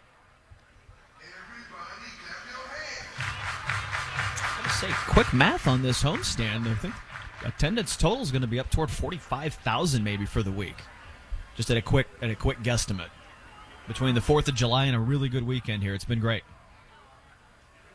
And a great weekend last weekend, too, with Savannah Bananas. Here's a swing and a miss, strike 3. Yeah, I came out to the show on Saturday here. What a phenomenal atmosphere. What a phenomenal day of baseball for the fans and for everybody from Jesse and that organization. But everybody here with Randy and Joel and Shane and the management team here and everybody at Victory Field just did such a spectacular job with dealing with the weather Thursday to get him back in here on Saturday. But that whole thing was a massive success, so really well done. It sure was. Mason Wynn, the batter. I think we're more along the lines as Wynn takes outside for the 6-game homestand around 57,000 or thereabouts. There you go. See, I underestimated a couple nights here. Missed the 14,130 on July 4th. That was a great way to start the week and good capper for the crowds here on the weekend.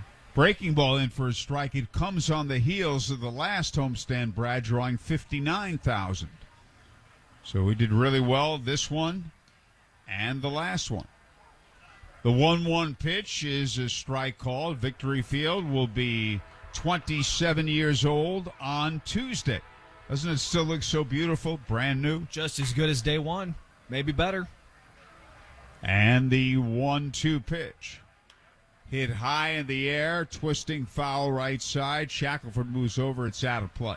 I was up in South Bend on Friday night to see a Cubs game. I had not been to Four Winds Field yet, and it was really neat to see how that ballpark's been integrated into the downtown up there. But once again, every time you go to one of these parks, as good as they might be, my brain always comes back to the comparison with this, because you spend so many nights at Victory Field and how this just is still an absolute gem of a ballpark, minor league or otherwise, anywhere in the country. Well said. Thank you for that. There's a drive into the gap in deep left center. He belted that ball, and it's bouncing all the way to the wall, and it'll hold up at second, and Mason Wynn has a double. He has a 2-run homer to his credit also tonight. And the batter, Richie Palacios. Cam Aldred had been perfect for hitting in 2/3. Palacios has a couple of walks, one with the bases loaded. Also an infield RBI hit. Mason Wynn will be wearing the St. Louis red and the St. Louis bird on his jersey sooner rather than later. Kid is very impressive. No question about that, both offensively and defensively. And there's a pitch outside, ball 1. He's one of the top prospects in this league. And we've seen why here over the course of this week.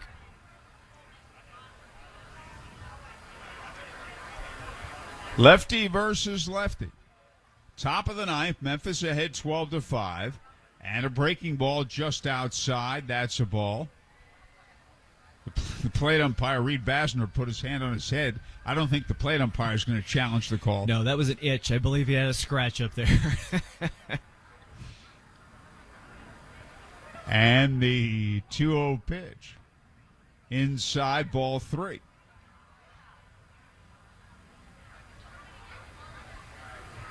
If Palacios has got the red sequin tops on the front of his shoes, I can see sparkling in the sunshine up here. I don't know if the TV camera could pick that up or not. Those are impressive. And the pitch is in for a strike, 3-1. Bold-fashioned choice from the Memphis DH. I'm not sure if he's had those on all week or not, but I just now am noticing that those have a sparkle to them here in the afternoon sunshine. And the lefty sets and delivers. Swung on, line to center, and Owings can't get it. Plays the first hop, fires home, the throw off line. I should say Valade. Owings is now at third. We talked about that defensive change. Moving around. Valade's throw up the third base side of home plate, so it's a single to center, an RBI for Palacios, and Memphis leads as Wynn scores. Memphis leads 13-5. Third RBI of the day for Palacios, and just one more step in for Valade. Could have been there to that, but he did a smart job of just playing the hop. He probably could have laid out on the dive for that to try and make the play, but that could have turned into a mess if he doesn't come up with it. And a breaking ball is in for a strike to Tyler O'Neill, who's knocked in 2 runs today, one with a bases loaded walk, one with a ground ball to third base. Fastball, a little bit high.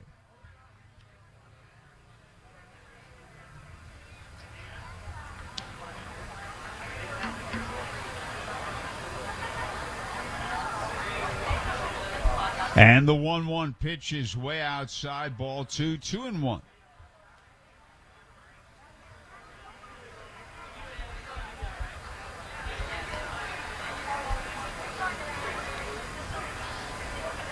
Check the Pirates score. Arizona with a run in, still batting, bottom half inning 1. Foul back on the screen off the bat of O'Neill. Of Chase Pinder. Pinder hitting for O'Neill.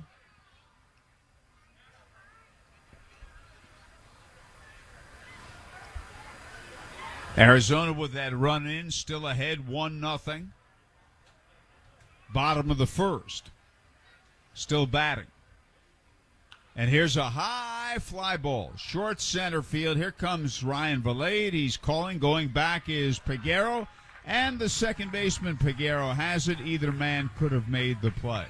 At the end of 8.5, Memphis 13. The Indians 5. Yingling Traditional Lager. The beer for drinkers who know how to soar higher and spread their wings. So prepare yourself for takeoff and let your night take flight. When your lips meet that cold, crisp amber lager, there's no looking back. So go for glory. Tonight's about the lager, and this lager is all about soaring higher. Yingling Traditional Lager. Spread your wings. DJ Yingling, Pottsville, Pennsylvania. Please drink responsibly. My daughter's making college plans, and she's got a long wish list for her future. We toured IUPUI, and we're impressed. With the campus located in downtown Indianapolis, she'll have access to real-world opportunities that will put her education to work. And with professors ranked in the top 50 nationwide for exceptional undergraduate teaching, she'll have the guidance she needs to make her future goals a reality. Want to know more? Go to iupui.edu. It's that time of year again. Baseball and fun outdoors. Make Family Leisure your one-stop shop for outdoor fun. Family Leisure is the area's largest dealer of pools, spas, patio furniture, play gyms, outdoor rooms, and more. Open 7 days a week at the corner of Pendleton Pike and Oak Landon Road. Or you can shop online at familyleisure.com. Proud sponsor of the Indians for over 20 years. Stop in with the family. Mention Indianapolis Indians and get a free baseball. Family Leisure, where family and fun come together. The Indianapolis Indians are always right here on Fox Sports 1260, Indy Sports Station. Okay, new pitcher, Brad, for Memphis in the bottom of the ninth. Chris Roycroft, 6'8", 230-pounder, 26 years old from Dundee, Illinois. First appearance with Memphis and his AAA debut, making the move up from AA Springfield. And here he is for the first time with the Redbirds. Okay. And Alika Williams leads off and takes inside ball 1 ball, no strikes. Second time in this series, so he actually pitched an inning and a third on Thursday night in relief. Couple of walks, couple of strikeouts. And the pitch is a strike. Now, game day has Cody Whitley in the game. So, well, then we'll look. Oh, Whitley. Well, then we'll go down the line. 35. All right, we'll reset. My eyes are not doing as well. Here's a breaking ball waved at and missed. All right, let's reset. Cody Whitley, 6'4", 230 pounds, 28 years old from Clayton, North Carolina. His second appearance of the series, also pitched on Thursday night. And a breaking ball in the dirt, ball 2. Took the loss at the end of that Thursday night game. Gave a run, couple of hits to finish that one off. The right-hander sets and delivers. And a swing and a miss at a breaking ball in the dirt. The ball's behind Barrera. He fires to first, throws the ball away. It hits him in the back, I think. It did. Barrera threw it right into the runner. And it's a strikeout, but Williams reaches base safely on what will probably be a wild pitch.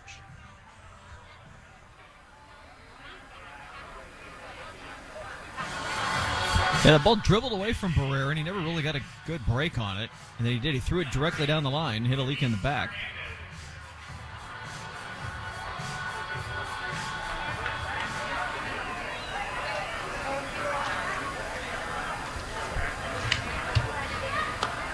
And the pitch misses high, ball 1 ball, no strikes. Luis Hernandez pinch hitting for Andujar here in the number 3 spot. Right-hand batter. And a fastball is a little bit low.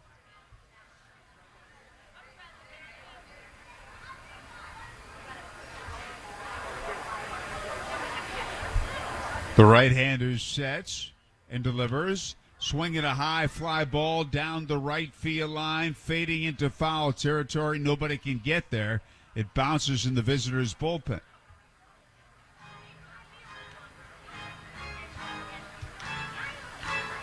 It was a wild pitch charge to Whitley. And as you said, Luis Hernandez pinch hitting for Miguel Andujar.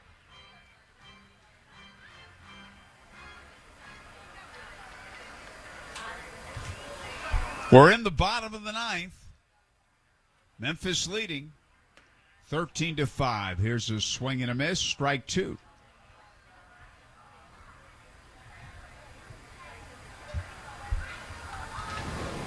Count is 2-2.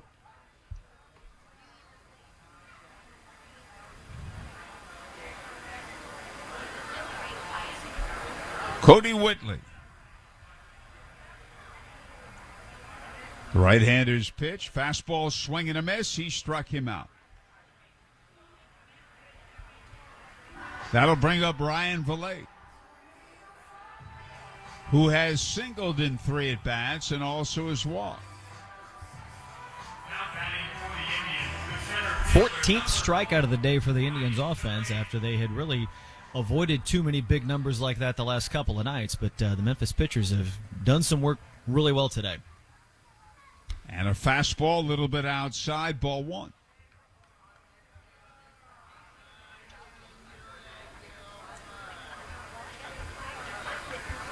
Memphis ahead 13-5 in the bottom of the 9th. The call has been challenged and overturned. It's a strike. And a breaking ball low outside. We're in the bottom of the 9th. Memphis ahead 13-5.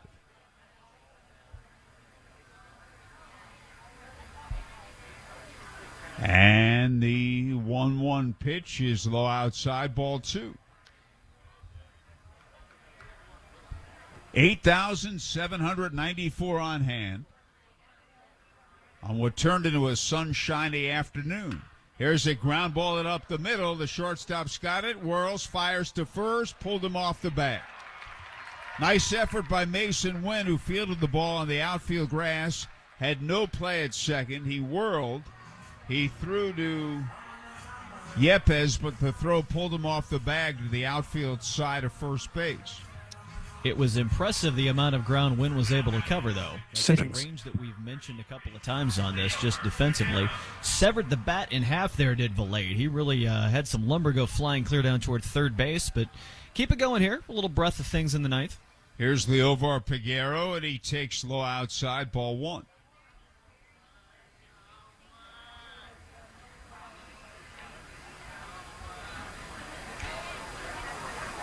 Cody Whitley, the 5th Memphis pitcher of the game.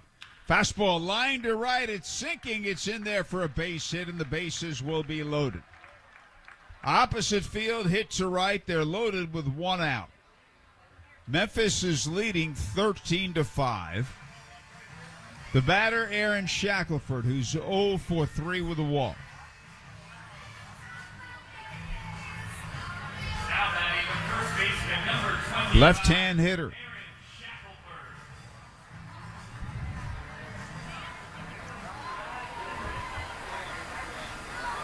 All 3 men lead away. And the pitch, swing and a miss, strike 1, 0-1. Change up. St. Paul's up 17-4 in Iowa. So 21 runs is the number we're chasing right now. Let's see how this goes. Okay, all 3 men lead away. And the pitch is high and away. He checked the swing, ball 1. We'll be on the air from Omaha Friday night. Broadcast coverage will broadcast remotely as 8 o'clock. And a fastball a little bit outside. That pitch was very close. Ball 2, 2-1. We'll have our only Sunday night game of the year next Sunday from Omaha. Here's a liner hooking foul right side out of play. Strike two. 2-2. Shackelford got a hold of that one. Just ran out of fair ground down there in the right field corner. Well, the Pirates got a couple in the second. At the end of 1 1/2, Pirates 2, D-backs 1. All three men lead, and here is the 2-2 pitch. Fastball fouled back on the screen. We're in the bottom of the ninth. The Indians have the bases loaded with one out. They are trailing 13-5. Grant Cook on deck.